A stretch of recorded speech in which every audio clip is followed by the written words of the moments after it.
সঙ্গে আলোচনায় যোগ দিচ্ছেন আপনাদের অনেক পরিচিত প্রিয় মুখ। সেই প্রিয় মুখদের মধ্যে আমি প্রথমে পরিচয় করে দিতে চাই। আমার সাথে আছেন ইলিয়াস হোসেন, ইউটিউবার এবং অনুসন্ধানী সাংবাদিক জনাব ইলিয়াস হোসেন। আমার সঙ্গে যোগ দিচ্ছেন আপনাদের আরেক প্রিয় মানুষ, প্রিয় মুখ, বিশিষ্ট সাংবাদিক, কলামিস্ট এবং ইঞ্জিনিয়ার জনাব মিনার রশিদ। মিনার ভাই, আপনাকে স্বাগত জানাচ্ছি। দর্শক, আমাদের সঙ্গে যোগ দিচ্ছেন ছাত্রদের সমন্বয়কদের অন্যতম জনাব হাসনাত আব্দুল্লাহ। হাসনাত, আপনাকে স্বাগত জানাচ্ছি আজকের অনুষ্ঠানে। দর্শক, আমার সঙ্গে যোগ দিচ্ছেন ইনকিলাব মঞ্চের আহ্বায়ক শরীফ ওসমান হাদি। হাদি ভাই, আপনাকে স্বাগত জানাচ্ছি আজকের অনুষ্ঠানে। দর্শক, আমার সঙ্গে যোগ দিচ্ছেন আক্তার হোসেন, তিনি সদ্য ঘোষিত যে জাতীয় নাগরিক কমিটি তার সদস্য সচিব জনাব আক্তার হোসেন। আক্তার ভাই, আপনাকে স্বাগত জানাচ্ছি আজকের অনুষ্ঠানে। দর্শক, আমার সঙ্গে যোগ দিচ্ছেন সামান্তা। সামান্তা হচ্ছেন জাতীয় নাগরিক কমিটির সদস্য, মুখপাত্র হিসেবে তিনি দায়িত্ব পালন করছেন। এবং আমার সঙ্গে যোগ দিচ্ছেন আমাদের আতিক ভাই। কই গেল? আচ্ছা, আপাতত এই কয়জন যোগ দিয়েছে। আরো দুজন আমাদের সঙ্গে যোগ দিচ্ছেন। আমাদের সঙ্গে যোগ দেবেন জনাব আতিক ভাই যোগ দেবেন, আমাদের সঙ্গে হাসিন ভাই যোগ দেবেন। আমরা তাদের জন্য অপেক্ষা করছি। আমার সঙ্গে যোগ দিয়েছেন যারা মাসুম মাহবুব, বিশিষ্ট সাংবাদিক এবং ইউটিউবার, আমার সাবেক সহকর্মী মাসুম মাহবুব, আপনাকে স্বাগত জানাচ্ছি। আমাদের সঙ্গে যোগ দিচ্ছেন জনাব আতিক মুজাহিদ, ডক্টর আতিক মুজাহিদ, তিনিও জাতীয় নাগরিক কমিটির সদস্য। আতিক ভাই, আপনাকে স্বাগত জানাচ্ছি আজকের অনুষ্ঠানে। এবং আমাদের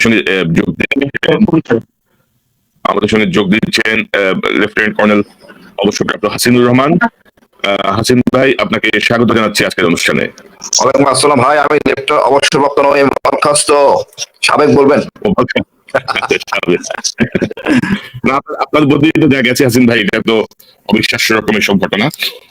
আমরা আসলে বিষয়টা নিয়ে কথা বলতে চাচ্ছিলাম যে ধরেন রক্তের দাগ শুকাই নাই, কিন্তু আওয়ামী বিশ্বাসীরা এখন আবার সক্রিয়তা দেখাচ্ছে। তারা প্রতিবাদ করছে, তারা নাকি মিছিল মিটিং করছে, হাসিনা নাকি ত্রিপুরায় সমাবেশ করার চেষ্টা করছে, ঢুকে যাওয়ার চেষ্টা করছে। সরকার বয়স 74 দিনে আসলে মানে কি হইলো? 74 দিনে আমাদের এত রক্তপাতের পর অর্জনটা কি? ইলিয়াস, আপনাকে দিয়ে শুরু করি আমরা আলোচনাটা। আপনাকে দিয়ে আলোচনাটা শুরু করতে চাই। ইলিয়াস, আনমিউট করতে হবে। আসসালামু আলাইকুম। বিষয় হলো যে আমাদের হাসনাত ভাই গতকালকে রাতে ওনার সাথে যখন কথা হচ্ছিল, শুনলাম যে উনি কুমিল্লাতে গিয়েছেন হঠাৎ করে। তো কুমিল্লাতে তারা ত্রিপুরার ব্যাপারে জড়ো হওয়ার চেষ্টা করছেন, এরকম কিছু তথ্য হাসনাত ভাইয়ের কাছে এসে ওনারা সাথে সাথে সেখানে গিয়ে মশাল মিছিল করেছেন। তো এই যে উস্কানিগুলো, এগুলো যে তারা দিচ্ছে, এটা আসলে আমি মনে করি খুব সিরিয়াসলি নেওয়া উচিত। আমার মনে হয় এই যে ছাত্রদের যে মানে প্রয়োজনীয়তাটা কি, ছাত্ররা এখনো যে মাঠে থাকাটা কতটা জরুরি, সেটার প্রমাণ কালকে হয়েছে আমি মনে করি। তো কিছুক্ষণ আগে একজনের সাথে কথা হচ্ছিল, পুলিশের কর্মকর্তা, তিনি বলছিলেন একটা মামলা হয়েছে আপনার জেডাই খান পান্না। এই জেডাই খান পান্নাদের মতো কিছু দুষ্কৃতিকারী যারা এতদিন 15 বছর ধরে কোনো কথা বলে নাই, 15 বছর ধরে মানুষকে যেভাবে পেরেছে সরকার সেভাবে হত্যা করেছে, গুম করেছে, খুন করেছে, তারা কথা বলে নাই। আমাদের এখানে দীর্ঘদিন গুমে থাকা একজন আয়নার ঘরের বাসিন্দা এখানে একজন আছে। তো এদেরকে নিয়ে তো কোনো কথা বলে না, এবং এখনো পর্যন্ত তারা সেটা নিয়ে কিন্তু তেমন কিছুই বলে নাই। হঠাৎ করে তাদের এই যে আপনার হুমায়ুন আহমেদের স্ত্রী শাওন, আপনি দেখবেন খুব তৎপর তারা এই এখনকার ছোট ছোট বিষয় নিয়ে। অনেকের কাছে মনে হচ্ছে যেন দাম এত বেড়েছে, মানে ইউনূস সরকার আসার আগে তাদের ঘরে ফ্রি নিয়ে খাবার দিয়ে আসতো, আর হঠাৎ করে এখন দাম বেড়ে গেছে। দাম বাড়ার এই যে প্রক্রিয়া, এটা তো শেখ হাসিনাই শুরু করে দিয়ে গিয়েছে। এখন হঠাৎ করে একটা সরকারের কোনো তারা নতুন আসলো, তাদের এখনো ওইভাবে তারা তৈরি করতে পারে নাই। তো এখন তো কিছুটা বাড়তি দেখা দিবেই। তো সেটা তারা আমার নিশ্চয়ই তারা এনে কাজ করছে, বাণিজ্য মন্ত্রী কথা বলেছেন। কিন্তু আমার প্রশ্ন হচ্ছে যে যারা এখন এত প্রতিবাদ করছেন, এই প্রতিবাদী মানুষগুলো কোথায় ছিল? জেডাই খান পান্নার বিরুদ্ধে একটা হত্যা চেষ্টা মামলা হয়েছে, সেটা ঠেকানোর জন্য আমি নামটা ধরলাম না, এখন কয়েকটা পত্রিকার সাংবাদিক, টেলিভিশনের সাংবাদিক, তারা ডিএমপি কমিশনার অফিস সহ পুলিশের বিভিন্ন জায়গায় নানান ভাবে প্রেশার তৈরি করছেন, যাতে তাকে ধরা না হয় বা তাকে যেন এই মামলা থেকে অব্যাহতি দেওয়া হয়। জেডাই খান পান্না সহ যারা এই সরকারের পক্ষে এখন দালালি করবে, আমি মনে করি সবার বিরুদ্ধে হত্যা চেষ্টা মামলা হওয়া দরকার। এবং সেইটার জন্য শুধু পুলিশ বা আইন যে এই কি বলে আদালত না, আমাদের এই যে আজকে যে মুখগুলো এই জায়গায় আছে, সবার মাঠে থাকা প্রয়োজন। বিপ্লব এখনো শেষ হয়নি। হাসনাত ভাই কালকে যেই ফেসবুকে একটা পোস্ট করেছেন, আমার পোস্টটা ঠিক মনে নাই, হাসনাত ভাই বলতে পারবে, খুব পছন্দ হয়েছে যে এখনো শেষ হয়নি আর কি, এখনো চলমান আছে, এরকম এক্স্যাক্টলি বলতে পারলাম না। জি, আমি এই পর্যন্ত বললাম।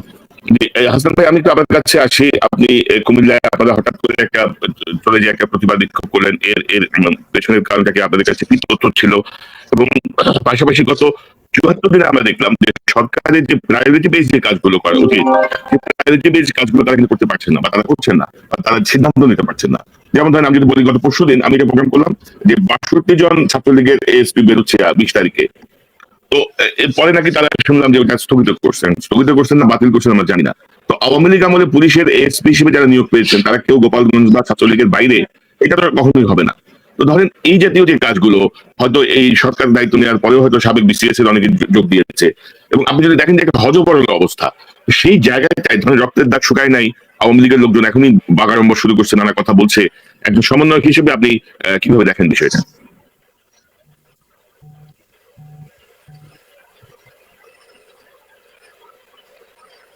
ভাই, আপনি শুনতে পাচ্ছেন আমাকে? হাসান ভাই, আপনি শুনতে পাচ্ছেন?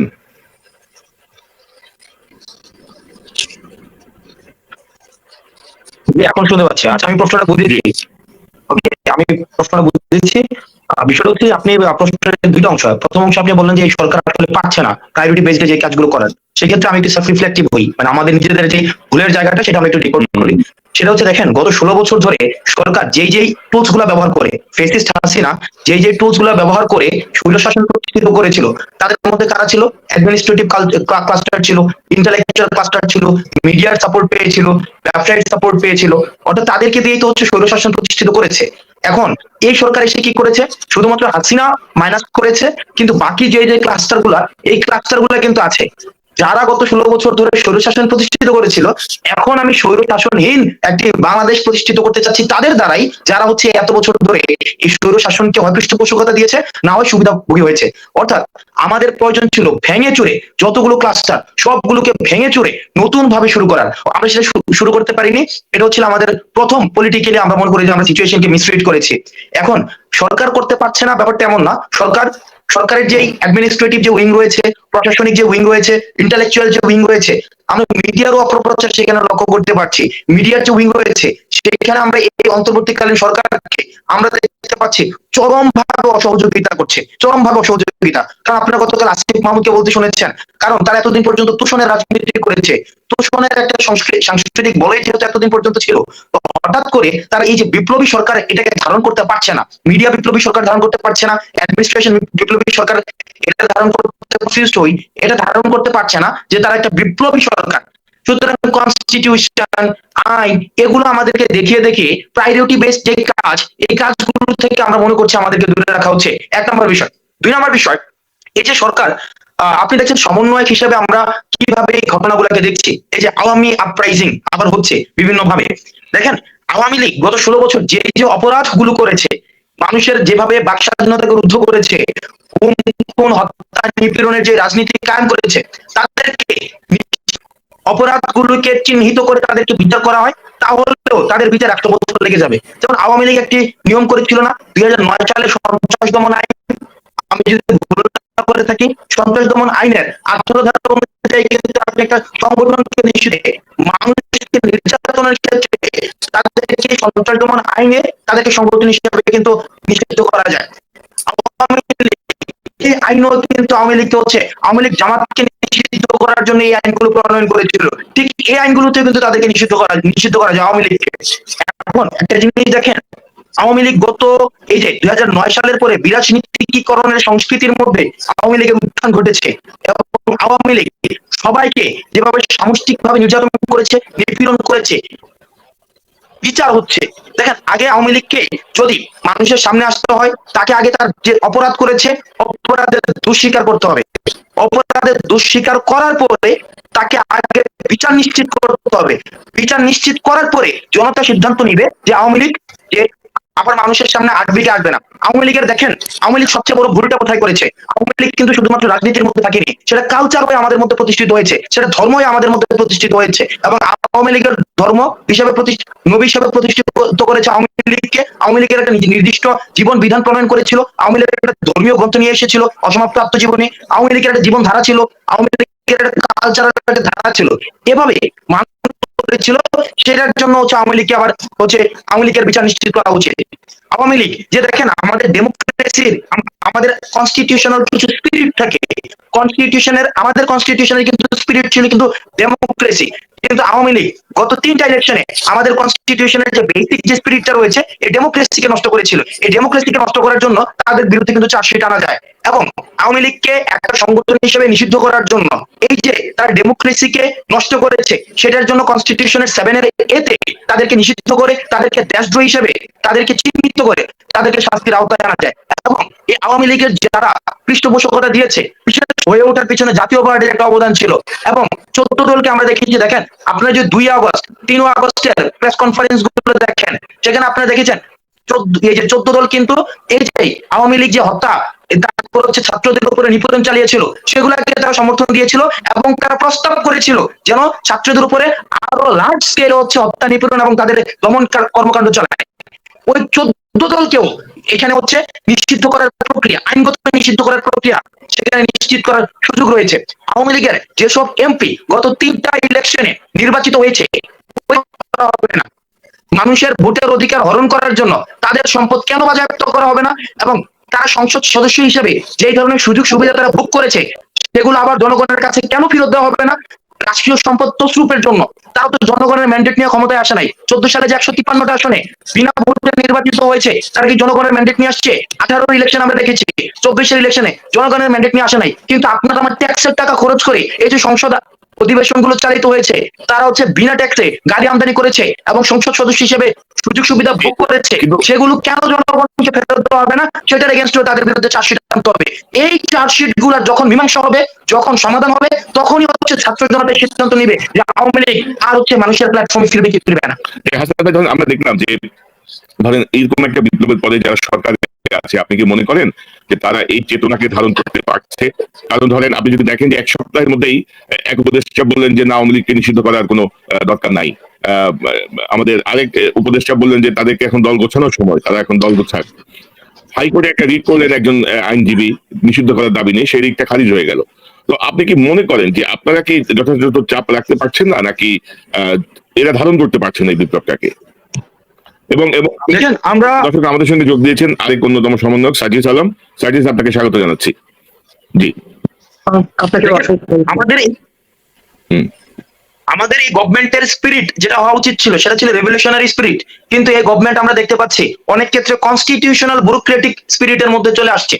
অর্থাৎ কোন একটা কাজ করার ক্ষেত্রে তারা কনস্টিটিউশন এবং ব্যুরোক্রেসির যে বিভিন্ন ধরনের আইন আছে সেগুলো আমাদেরকে দেখায়।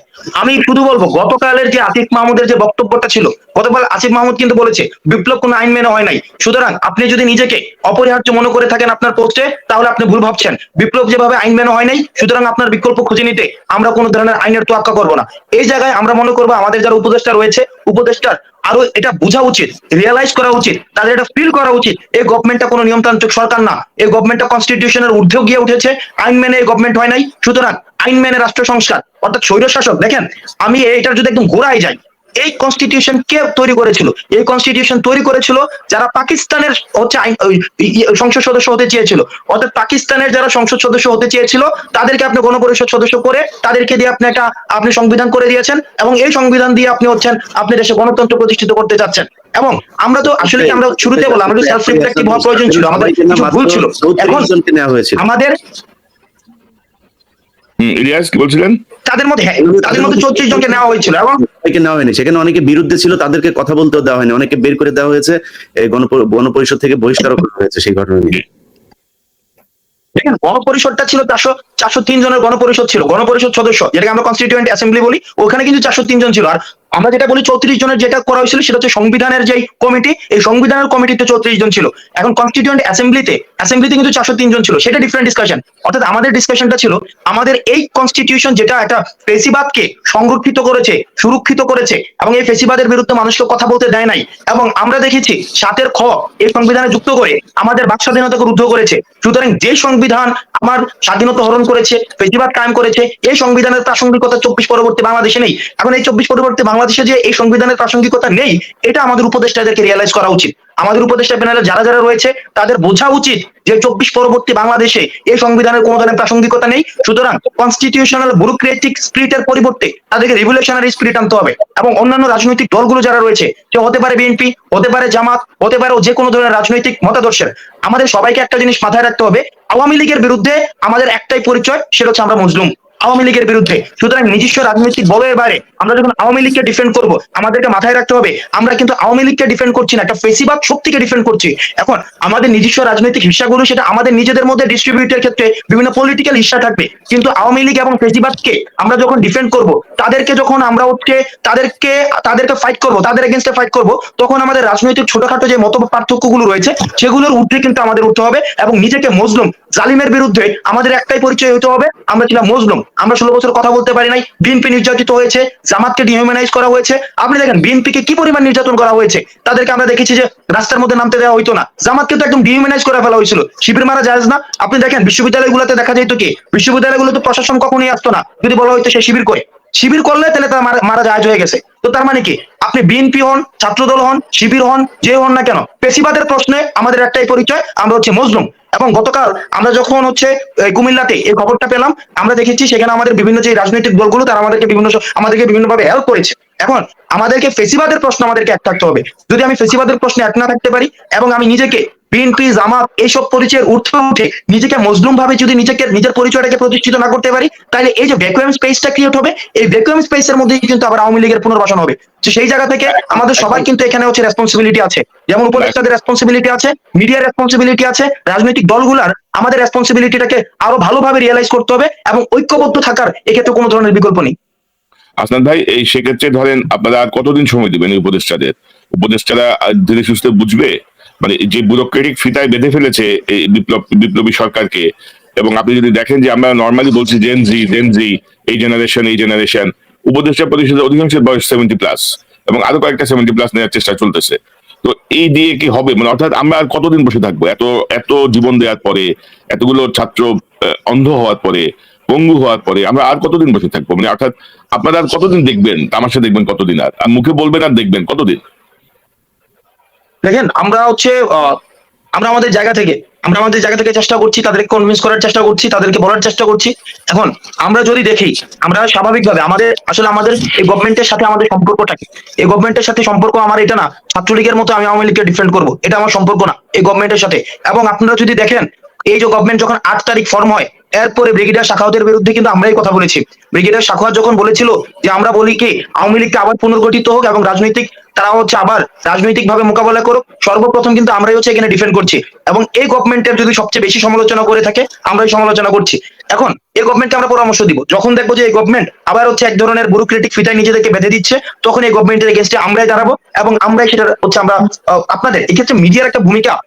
মিডিয়াটা কি দেখেন, আমাদের যেটা হয়েছে মিডিয়ার এই ক্ষেত্রে খুবই, আমি মনে করি যে এই ক্ষেত্রে মিডিয়ার ভূমিকাটা খুবই গুরুত্বপূর্ণ। মিডিয়া যদি মানে নির্মোহ, যেটাকে আমরা বলি যে ইম্পার্শিয়াল যে ফিচারটা, এই ফিচারটাকে উপস্থাপন করতে হবে। সেই জন্য আমাদের রেশনাল একটা সময় দিতে হবে অন্তর্বর্তীকালীন সরকারকে। দেখেন, এই অন্তর্বর্তীকালীন সরকার আমরা সংখ্যা রেখায় এখানে যারা যারা রয়েছেন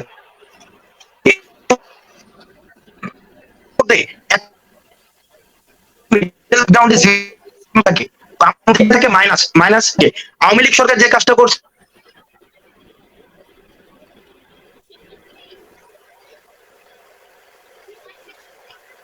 হাসনাত আপনার নেটওয়ার্কের সমস্যা হচ্ছে একটু।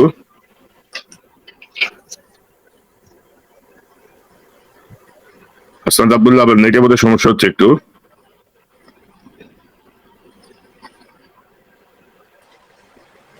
আপনাদের নেট কানেকশন ঠিক হতে হতে আমরা কি তাকে অন্য কারো কথা একটু শুনে আসবো? আমি একটা প্রসঙ্গ এখানে আনতে চাচ্ছি। হ্যাঁ হাসনাত, আপনার নেটে একটু সমস্যা ছিল, আমি আবার আসছি আপনার কাছে। আমি একটু লেফটেন্যান্ট কর্নেল হাসিন বরখাস্ত, একটা প্রসঙ্গ যেহেতু আপনারা সবাই আছেন, থাকতে আমি একটা প্রসঙ্গ আনতে চাই যে ধরেন এই সরকার প্রায় 5-6টা কমিশন করলো, কিন্তু বিডিআর হত্যাকাণ্ড নিয়ে কোনো কমিশন এখন পর্যন্ত হয় নাই, বা বিডিআর হত্যাকাণ্ডের মতো এরকম একটা গুরুত্বপূর্ণ ইস্যু নিয়ে ধরেন কোন রকমের সারা শব্দ পাওয়া যাচ্ছে না। কর্নেল হাসিন, একটু সংক্ষেপে বিষয়টা, আপনি এগুলো নিয়ে কাজ করছেন, তো আপনি কি আমাকে বলবেন যে কোথায় বাধা পাচ্ছেন, কেন আলাদা করে কমিশন হচ্ছে না বা বিচারটা শুরু হচ্ছে না, কি মনে করেন আপনি? আসসালামু আলাইকুম ভাই, সমস্যাটা হয়েছে সময় যে কোনো একটা কাজ করতে গেলে অর্থ মন্ত্রণালয় দরকার। আমি শুনতে পাচ্ছিলাম কিছু কমিশন করা হয়েছে, অর্থ মন্ত্রণালয় বা কোন খাতে বাজেট আসবে বাজেটটা দেওয়া হয়নি। বিডিআর কমিশন করতে হবে, এখন কমিশন করতে তো চাইবে না সরকার বা তত্ত্বাবধায়ক সরকারে যারা আছেন। এর মধ্যে তো আমার মনে হয় না কেউ ক্ষতিগ্রস্ত হতেন যদি 5ই আগস্টের পরে যদি আরো 2000 লোক মারা চালান না করুক, হয়নি আলহামদুলিল্লাহ, এরা কেউ ক্ষতিগ্রস্ত হতেন না। তারাই এখন ক্ষমতায়, তারা তো তাদের মতো করে করছেন। এটা তো খুব সহজ জিনিস। আপনি কেন বিডিআর কমিশনটা করবেন না? কারণ আমাদের স্বরাষ্ট্র উপদেষ্টা ওই সময় কমিশন করেছিলেন, উনি ওদের সাথে একমত হয়েছিলেন সবকিছুতে, উনি কোনো প্রতিবাদ করেন নাই। যে লোকটা প্রতিবাদ করেছে ব্রিগেডিয়ার হাসান নাসির, সে উনি সিনের মধ্যে নাই। আবার একইভাবে যে স্বাক্ষর করেছে সে কিন্তু বেশ সুবিধাজনক অবস্থানে আছে। তো এইসব কলকাঠি রাখতেছেন কারা? ওই আওয়ামী সরকারের বি টিম। এখন এনারা যদি কাজ ঠিক মতো না করেন করাত ভাই, আমরা সবাই আবার বিপদে পড়বো। তখন আমাদের হয়তো বাধ্য হইতে হবে আইন হাতে তুলে নিতে। অনেক সময় দেওয়া হয়েছে, আমরা আরো হয়তো 1 মাস সময় দিব, বাট বুঝতে হবে বুড়া লোকগুলি সব পারে না। আমার তো মনে হয় হাসনাত ভাই, শান্তি যারা আছে, ইয়াং ছেলেরা সবাই মাস্টার্স পাস, ভালো বুঝে, না বুঝে কি আছে পারবে না, তাদের সাথে নেওয়া উচিত সরকারি উপদেষ্টা হিসাবে। এখন তো না পারলে পিএস হিসাবে নেন, এনার তো ওষুধের টাইমিং নিয়ে তো ব্যস্ত থাকে ওনাদের।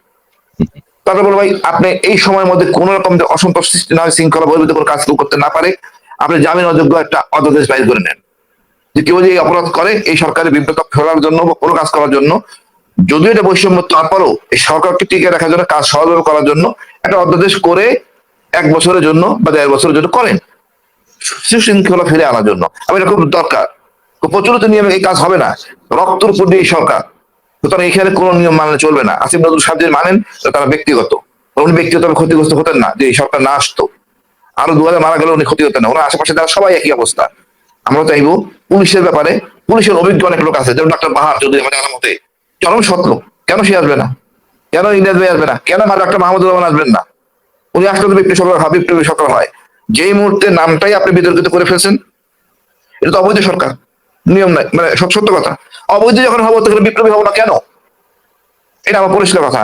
আপনার উচিত শুধু বিডিআর এর ঘটনা কমিশন না ভাই, এই জঙ্গি নাটক করে জেলে শত শত লোক পুষতেছে, নিরপরাধ লোক, ওদের জন্য একটা কমিশন দরকার, জঙ্গি নাটকের জন্য, ন্যায় বিচার পায়। এই জঙ্গি নাটকের ফিরিস্তিবাই করতে হবে। এই সরকার যে জঙ্গি নাটকের হতা, আইন হতা, এদের জাস্টিফাই করতে হবে আইনের মাধ্যমে এবং খুব দ্রুত গতিতে। আমি এটাই বলবো ভাই। জি ধন্যবাদ। যে আমাদের বোধহয় আবার হয়তো আর যোগ দেবেন সার্জিস এবং হাসনাত, আমরা অপেক্ষা করব তাদের জন্য। যারা আমরা এর মধ্যে একটু আসি, আক্তার ভাই আপনার কাছে আসছি, তার আগে একটু শরীফ ওসমান হাদি আপনার কাছ থেকে একটু শুনি। এই যে আমরা যে আলোচনা করছি, এই যে ধরেন পিশাচ শাহ আবার সক্রিয়, এবং ধরেন কিছু দিবস বাতিল করা হয়েছে, কিন্তু আপনি যদি দেখেন এখনো জাতির জনকের আইন কিন্তু রয়ে গেছে, জাতির জনকের যে ছবি থাকতে হবে এই আইন কিন্তু রয়ে গেছে। তারা ওই যে খামাখা দিবস বাতিল নিয়ে এক ধরনের ইয়ে শুরু করছে। তো একই সঙ্গে তো এটাও হইতে পারতো, তাই না? এই দিবসগুলো বাতিল প্লাস জাতির জনকের এটা বাতিল, ছবি রাখা বাতিল বা আইনটা বাতিল। এই যে কোথায়, মানে কি অনুভব করছেন আপনি? বাংলাদেশকে খুব কাছে থেকে লক্ষ্য করছেন, আপনার কাছ থেকে একটু শুনি। ধন্যবাদ কনক ভাই। কনক ভাই, আজকে আমি নিজে কোনো কমেন্ট না করে আমি বরং আক্তার যেহেতু আজকে আছে, এই বিপ্লবের একজন অন্যতম কারিগর, যে বহুদিন ধরে মাঠ প্রস্তুত করবার জন্য বহু কষ্ট করেছে, বহু কষ্ট করেছে সে।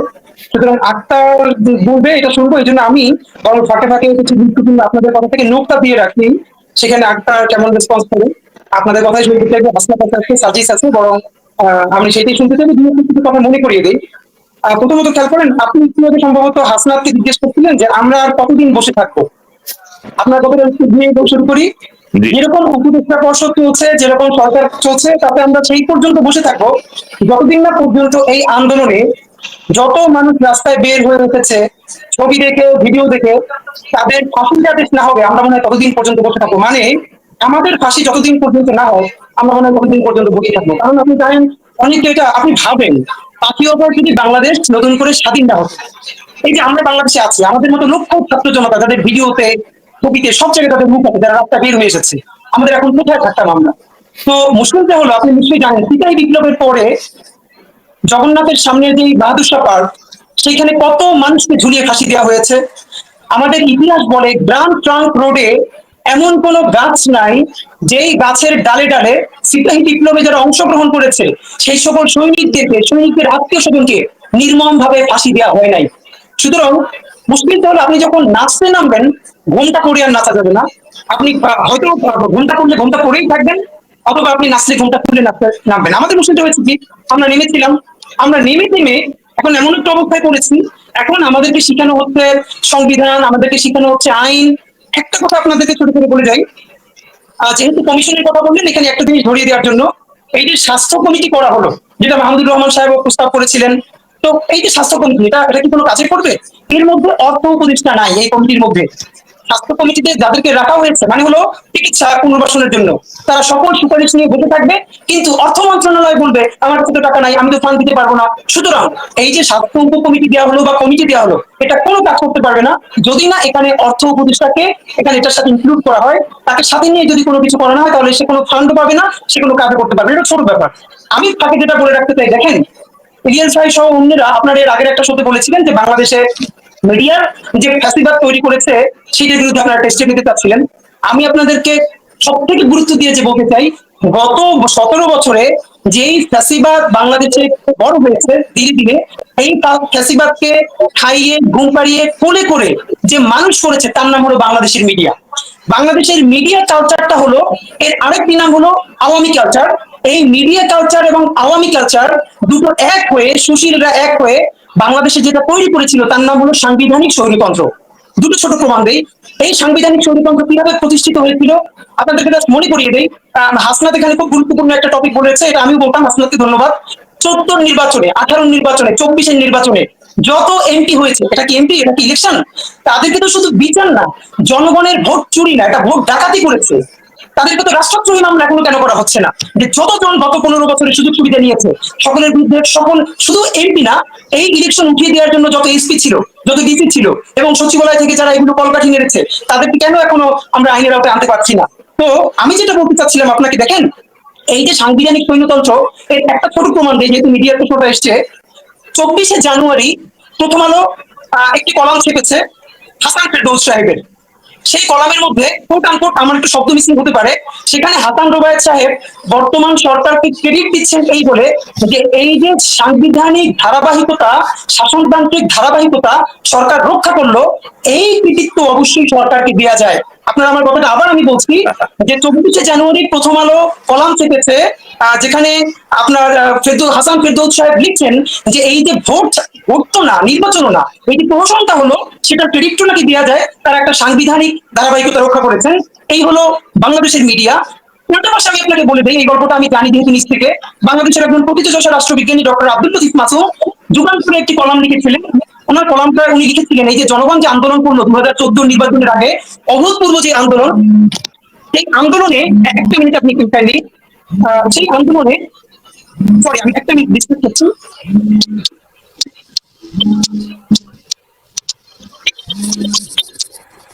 জি সরি, আমাকে শুনতে পাওয়া যাচ্ছে? জি, শুনতে পাচ্ছি, বলেন।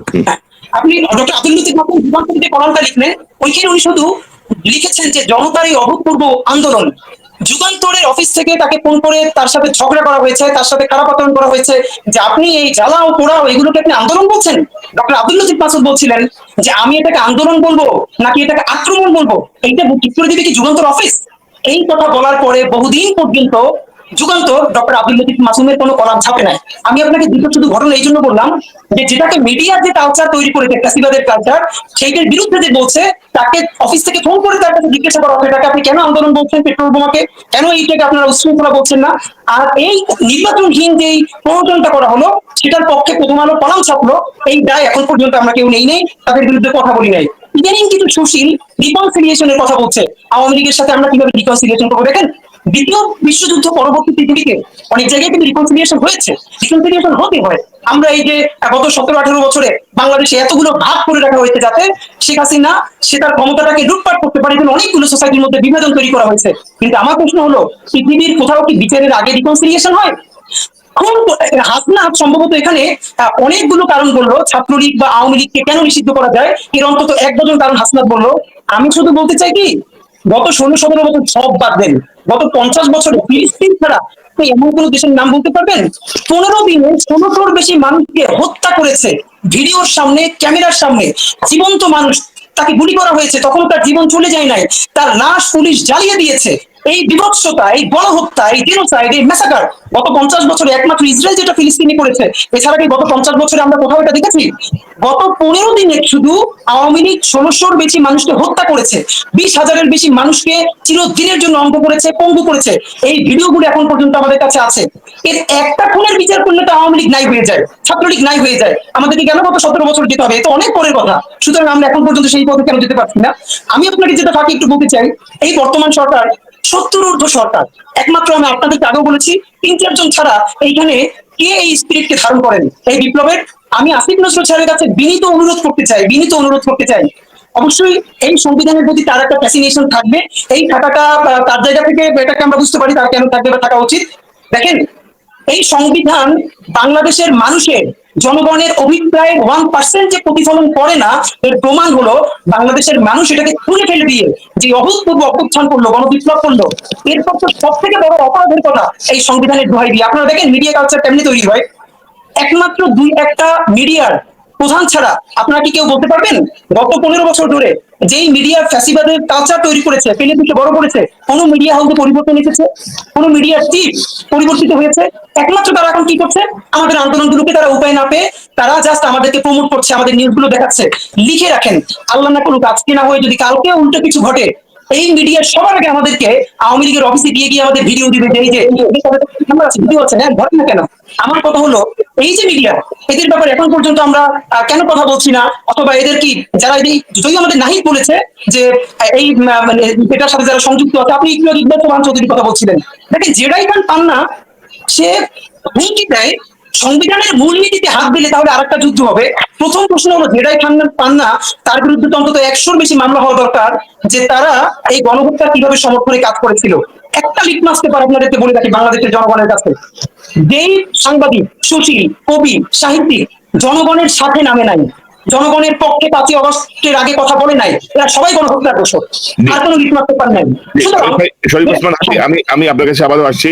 আমাদের সামান্তা, তিনি বোধহয় অফিসে আছেন, তিনি বাসায় চলে যাবেন। আমি সামান্তার কাছ থেকে কথা শুনি, আমরা পরবর্তী সময় একটু আগে আগে শুরু করব। সামান্তা, কিভাবে দেখছেন এই যে 74 দিন হয়ে গেল, আপনি একটি নতুন রাজনৈতিক প্ল্যাটফর্ম জাতীয় নাগরিক কমিটির মুখপাত্র, আপনি কিভাবে দেখছেন? আপনার কাছ থেকে একটু শুনি। আসসালামু আলাইকুম সবাইকে। আজকে আমাকে এখানে একটু কথা বলতে শুরু করার জন্য খুবই কৃতজ্ঞতা বোধ করছি। আসলে আমাকে একটু চলে যেতে হবে, আমি এখন অফিসে। আমি একটু বলে নিই কিভাবে দেখছি আর কি অন্তর্বর্তীকালীন সরকারের এই কয়েকদিন। আসলে আমাদের অনেক দিনেরই, আমাদের আসলে 55 বছরের একটা হিস্ট্রি আছে। আমাদের 55 বলেন, 53 বলেন, আমাদের একটা সংগ্রাম আছে যে আমরা আমাদের বাংলাদেশি বলেন, বাঙালি বলেন, এই বাংলাদেশের এই ভূখণ্ডে মানুষের যে নাগরিক আত্মমর্যাদা, আমরা এটাকে স্টেট বলেছি, কিন্তু আমরা আসলে নাগরিকের যে মর্যাদা, এটাকে আমরা ডিফাইন করিও নাই ঐতিহাসিক ভাবে, এবং ডিফাইন করলেও যে মাত্রায় ডিফাইন করেছি সেইটুকু আমরা কোনোদিন মানে অ্যাচিভ করতে পারি নাই, বা আমাদের সেখান থেকে দূরে রাখা হয়েছে। তো এই সবকিছু মিলিয়ে আমাদের আসলে এটা একটা কন্টিনিউয়াস একটা সংগ্রামের মধ্যে দিয়ে আমাদেরকে যেতে হয়েছে। তো এখন আমাদের অনেকগুলো সুযোগের পরে আমরা যদি দেখি যে 47, 71, 47, 52, 71 এবং লাস্ট আমরা 90, এই প্রত্যেকটা জায়গায় আমাদের সেটেলমেন্ট গুলো ব্রেক হয়েছে। আমাদের যে পলিটিক্যাল যে অ্যাসপিরেশন গুলো ছিল পিপলের মুভ করার ক্ষেত্রে, মুভমেন্টের অংশগ্রহণের ক্ষেত্রে যে অ্যাসপিরেশন গুলো ছিল, সেই অ্যাসপিরেশন গুলো এবং কন্ট্রাক্ট গুলো, সোশ্যাল কন্ট্রাক্ট গুলো ব্রেক করা হয়েছে। এই এখন আমাদের একটা সুযোগ এসেছে, এই যে ব্রেক করা হয়েছে, এটা আমাদের মধ্যে এক ধরনের চিন্তা তৈরি করেছে যে এটা ব্রেক হয়, এবং আমাদের জনগণের আশা আকাঙ্ক্ষা আসলে শেষ পর্যন্ত যারা ক্ষমতায় থাকে তারা মেনে নেয় না, এবং এটাকে জনগণের ইউনিটিটাকে ব্রেক করানোর ক্ষেত্রে কাজে লাগায়। কিন্তু এখন আমাদের তরুণ সমাজ এটা বুঝতে শিখে গেছে যে এটা কোনো একটা কারো কাছে, একটা দায়িত্বশীল বডির কাছে এটা আমরা যদিও বলি যে আমরা বসাইছি এবং আমরা দায়িত্বটা ছেড়ে দিই, আমরা এটার মধ্যে ইনভলভ হবো না, সেরকম ক্ষেত্রে আসলে এটা কাজ করে নাই আগে কখনো। সো আমাদেরকে এখন যেটা দেখতে পাচ্ছি, আমরা বৈষম্য বিরোধী ছাত্র আন্দোলন এখনো মাঠে অ্যাক্টিভ, এবং নাগরিকদের জায়গা থেকে আমরা বলেছি যে নাগরিকরা আসলে বিভিন্ন জায়গায় বিভিন্ন কাজে কর্মে ফেরত গিয়েছে, বিশেষ করে তরুণ নেতৃত্ব যারা বিগত কয়েক বছরে বিভিন্ন ইউনিভার্সিটি থেকে পাশ করে বেরিয়েছে এবং বিভিন্ন জায়গায় কয়েক বছরের তাদের জব লাইফ আছে। তারা আসলে ওই ছাত্রত্বের যেই সদ্য প্রবাহিত যেই সময়টা, সেই সময়টা পুরোপুরি রিলেট করতে পারে, এবং এদের মধ্যে অনেকেই আসলে কোটা সংস্কার আন্দোলনে ছিল, তার আগে আরো কয়েকটা মুভমেন্টে ছিল। এই ধারাবাহিক সংগ্রামের মেমোরি গুলো তার আছে, এবং সেই জায়গা থেকে এই 24 সালে ওই তরুণ নেতৃত্ব, তরুণ মানুষগুলো যারা পার্টিকুলারলি ছাত্র হিসেবে পরিচিত না, কিন্তু তাদের ওই সংগ্রামের হিস্ট্রি আছে, পলিটিক্যাল ওই সংগ্রামের হিস্ট্রিটা আছে বাংলাদেশে, তাদেরকে একটা প্ল্যাটফর্ম দেওয়া খুবই জরুরি ছিল, কারণ তারা বিভিন্নভাবে ইনঅ্যাক্টিভ হয়ে যাচ্ছিল এই জি। পলিটিক্যাল এই টার্মোয়েলের মধ্যে ইনঅ্যাক্টিভ হয়ে যাচ্ছিল। কিছু মাত্র এটা হতাশাও এক ধরনের কাজ করা শুরু করে। তো সব জায়গা থেকে আমাদের মনে হয়েছে যে এই নাগরিকরা একটা কমন প্ল্যাটফর্ম থাকা খুবই জরুরি। এবং না, সেটা তো আছে, সেটা আমরা আপনাদের বিভিন্ন বিবৃতি বা আপনাদের প্রতিষ্ঠা বা এই প্ল্যাটফর্মের কেন করলেন আমরা এগুলো জানি। তো এই 74 ডেজ এর এই যে সরকার, ইউনূস সরকার, আপনি কি মনে করছেন, আপনার পর্যবেক্ষণটা কি একটু সংক্ষেপে যদি বলেন? আচ্ছা, আমি বলবো যে এখানে প্রথমত কিছু সমালোচনা আগে করি। যদিও আমাদের সরকারের সমালোচনা আমাদেরই করতে হবে। সমালোচনা হচ্ছে যে খুবই ব্লান্টলি যদি বলি, এখানে অনেকগুলো আইন শৃঙ্খলা বাহিনী আমাদের বাংলাদেশে এখনো অ্যাক্টিভ আছে। কিছু নাম আমরা জানি, কিছু নাম আমরা জানি না, এই নামগুলো প্রকাশ করা দরকার। এবং এই আইন শৃঙ্খলা বাহিনীর একটা কালেক্টিভ এফোর্ট আসলে আমরা দেখতে চেয়েছিলাম, যে এই মানুষের জানমালের নিরাপত্তা নিশ্চিত করার ক্ষেত্রে। কারণ আমরা জানি যে যখন একটা অভ্যুত্থান ঘটে, যখন হচ্ছে সরকারটা পড়ে যায় এবং হচ্ছে ক্যাবিনেটটা থাকে না, তখন হচ্ছে মূল কাজ হচ্ছে জানমালের নিরাপত্তা নিশ্চিত করা। তো আমরা মনে করি যে এখানে ক্যাজুয়ালিটি আরো কম হতে পারতো, এবং আমরা মনে করি যে আইন শৃঙ্খলা বাহিনী অনেক ক্ষেত্রে কিছু, যেমন হচ্ছে আমাদের পুলিশ পুরোপুরি ইনঅ্যাক্টিভ হয়ে গিয়েছিল এবং পুলিশের উপর থেকে মানুষের আস্থা পুরোপুরি চলে গিয়েছিল খুবই সংগত কারণে। এই কারণে এই যে বিশাল একটা বাহিনীর একটা ভ্যাকিউম, সেটা আসলে ওভারকাম করা সেনাবাহিনী সহ অন্যান্য ফোর্সের আসলে খুবই ডিফিকাল্ট ছিল। কিন্তু আমরা মনে করি যে এটা আসলে সরকারের শক্ত হাতে একটা অবস্থান নেওয়ার প্রয়োজন ছিল। আরো কিছু ক্ষেত্রে যেমন হচ্ছে এখনো আমরা দেখতে পাচ্ছি যে সচিব এবং হচ্ছে আমলাতান্ত্রিক যে জটিলতা, সেটা এখনো চলছে। তা আমরা বলবো, আমার কাছে মনে হচ্ছে যে এই জিনিসগুলো আসলে দ্রুততম সময়ে ঠিক করা প্রয়োজন। এটা যদি ঠিক না হয়, তাহলে অন্তর্বর্তীকালীন সরকারকে আমরা আসলে যেই কাজগুলো করতে দিয়েছি, সেই দায়িত্বগুলো ওরা আসলে পালন করতে পারবে না, তার কোনো বাস্তবতা আসলে তৈরি হবে না। কারণ সচিবালয় থেকে যেই কাজগুলো আসলে প্রত্যেক দিন করার কথা, যেই ফোর্সে করার কথা, সেই কাজগুলো ওই অর্থে হচ্ছে না এবং নানান ধরনের প্রতিবন্ধকতা তৈরি করা হচ্ছে। এই প্রতিবন্ধকতাগুলো উঠে ওঠা খুবই প্রয়োজন।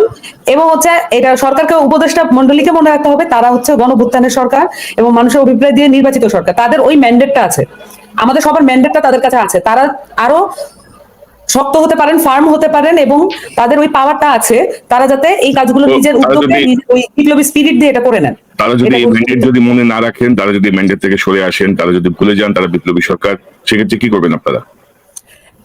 অবশ্যই এখানে জনগণের ওই জায়গাটা আমরা চাইবো যে জনগণ তাদের যে আশা আকাঙ্ক্ষার প্রতিফলন আসলে হয় নাই, এটা যে এখনো অধরে রয়ে গেছে, এটা যে আসলে মন্থর গতিতে চলছে, এই জিনিসটা আমরা চাই যে আমরা আসলে জনগণের মাঝখানে এভাবেই কাজ করছি, যে এইটা যাতে আমরা মনে রাখি এবং যেই মুহূর্তে প্রয়োজন হবে আবার যাতে জনতা রাস্তায় নামতে পারে, আবার যাতে এই ফোর্সটা করতে পারে, এবং আমরা তখন বিপ্লবী সরকার যাতে গঠন করতে পারি। কারণ এটা আমাদের যে কোনো সময় প্রয়োজন হতে পারে। কারণ এটা যদি কাজ না করে, বেসিক্যালি আমরা সবাই এক ধরনের হুমকির মুখে পড়বো, এবং আমাদের অভ্যুত্থানটা প্রশ্নবিদ্ধ হচ্ছে অলরেডি, এবং এটা করা হচ্ছে বিভিন্ন মহল থেকে। তো অর্থাৎ এত রক্তের বিনিময়ে যে সরকার, এত জীবনের বিনিময়ে, এত চোখের বিনিময়ে, এত পঙ্গুত্বের বিনিময়ে যে সরকার, সেই সরকার রিল্যাক্স থাকার কোনো কারণ নাই। তারা যদি বিচ্যুত হয়, সেক্ষেত্রে আপনারা আবার মাঠে নামবেন, নিশ্চয়ই আপনারা আবার প্রতিরোধ গড়ে তুলবেন। মানে তাদেরকে এত রিল্যাক্স হওয়ার কিছু নাই, তাদেরকে বুঝতে হবে মূল চেতনাটা। আমার মনে হয় যে এই ব্যাপারে আপনারা আরেকটু সক্রিয় হবেন। আচ্ছা, আমার আপনাকে ধন্যবাদ আপনার অংশগ্রহণের জন্য। নিশ্চয়ই ভবিষ্যতে আরো দীর্ঘ সময় নিয়ে আমরা আপনার কথা শুনবো। Thank you. তাহলে আমি আজকের জন্য একটু বিদায় নিচ্ছি, আমাকে একটু এক্সকিউজ করবেন। জি, আপনাকে বিদায় দিচ্ছি। থ্যাংক ইউ, আপনাদের সবাইকে ধন্যবাদ। আসসালামু আলাইকুম। সালাম। তো এই আক্তার ভাই, সার্জি স্যার, হাসনাত থাকলে ভালো হতো। আমরা একটা গুরুত্বপূর্ণ বিষয় নিয়ে শুরু করতে চাই। মাসুম ভাই, মিনার ভাই, আপনারা তো আছেন, আপনাদের কাছে আসছি। সেটি হচ্ছে যে নতুন প্ল্যাটফর্মের বিষয়টা আমরা বুঝতে পারছি আপনারা কেন করতে যাচ্ছেন। সামান্ত ক্রিয়েট করলো, আপনারা ইতিমধ্যে আপনাদের বিভিন্ন বক্তব্য দিয়েছেন। তো যেহেতু হাসিন ভাই আছেন, এই প্রসঙ্গটা আমার মনে হয় আলোচনায় আসা উচিত। যে আপনি জানেন যে প্রায় 2 মাস আগে সেনাবাহিনীকে ম্যাজিস্ট্রেসি পাওয়ার দেওয়া হয়েছে, এবং যে বিস্ময়কর ভাবে এই ম্যাজিস্ট্রেসি পাওয়ারটা দেওয়া হয়েছে অল কমিশনড অফিসার। অর্থাৎ আজকে যে লেফটেন্যান্ট হয়েছে, সেকেন্ড লেফটেন্যান্ট হয়েছে, সেও কিন্তু ম্যাজিস্ট্রেসি পাওয়ার ব্যবহার করতে পারবে।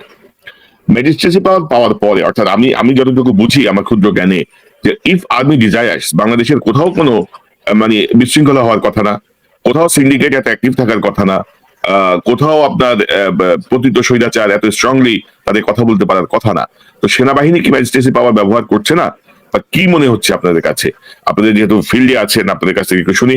হাসিন ভাই অবশ্যই ভালো বলতে পারবেন যে ম্যাজিস্ট্রেসি। আচ্ছা হাসিন ভাই, একটু যদি বলেন যে ম্যাজিস্ট্রেসি পাওয়ারের জায়গাটা কি ব্যবহার হচ্ছে আপনি মনে করেন? আসলে হওয়ার খুব কম। কোন সেনাবাহিনী অফিসার যত পাওয়ারে দেওয়া হোক, এককভাবে কাজ করার কোনো সক্ষমতা নাই। তাকে কাজ করতে হয় একজন লেফটেন্যান্ট কর্নেলের, মিনিমাম একটা লেফটেন্যান্ট কর্নেলের অধীনে। আবার সেই লেফটেন্যান্ট কর্নেল কাজ করেন, অনুমতি নেন ব্রিগেড কমান্ডারের। আবার সেই ব্রিগেড কমান্ডারের অনুমতি নেন জেনারেলের, জেনারেল অনুমতি নেন সেনাপ্রধানের। সেনাপ্রধান বুদ্ধি দিলেন ডিজিএফআই এনএসআই। এখন বলেন কাজ কিভাবে করবে? সম্ভব না।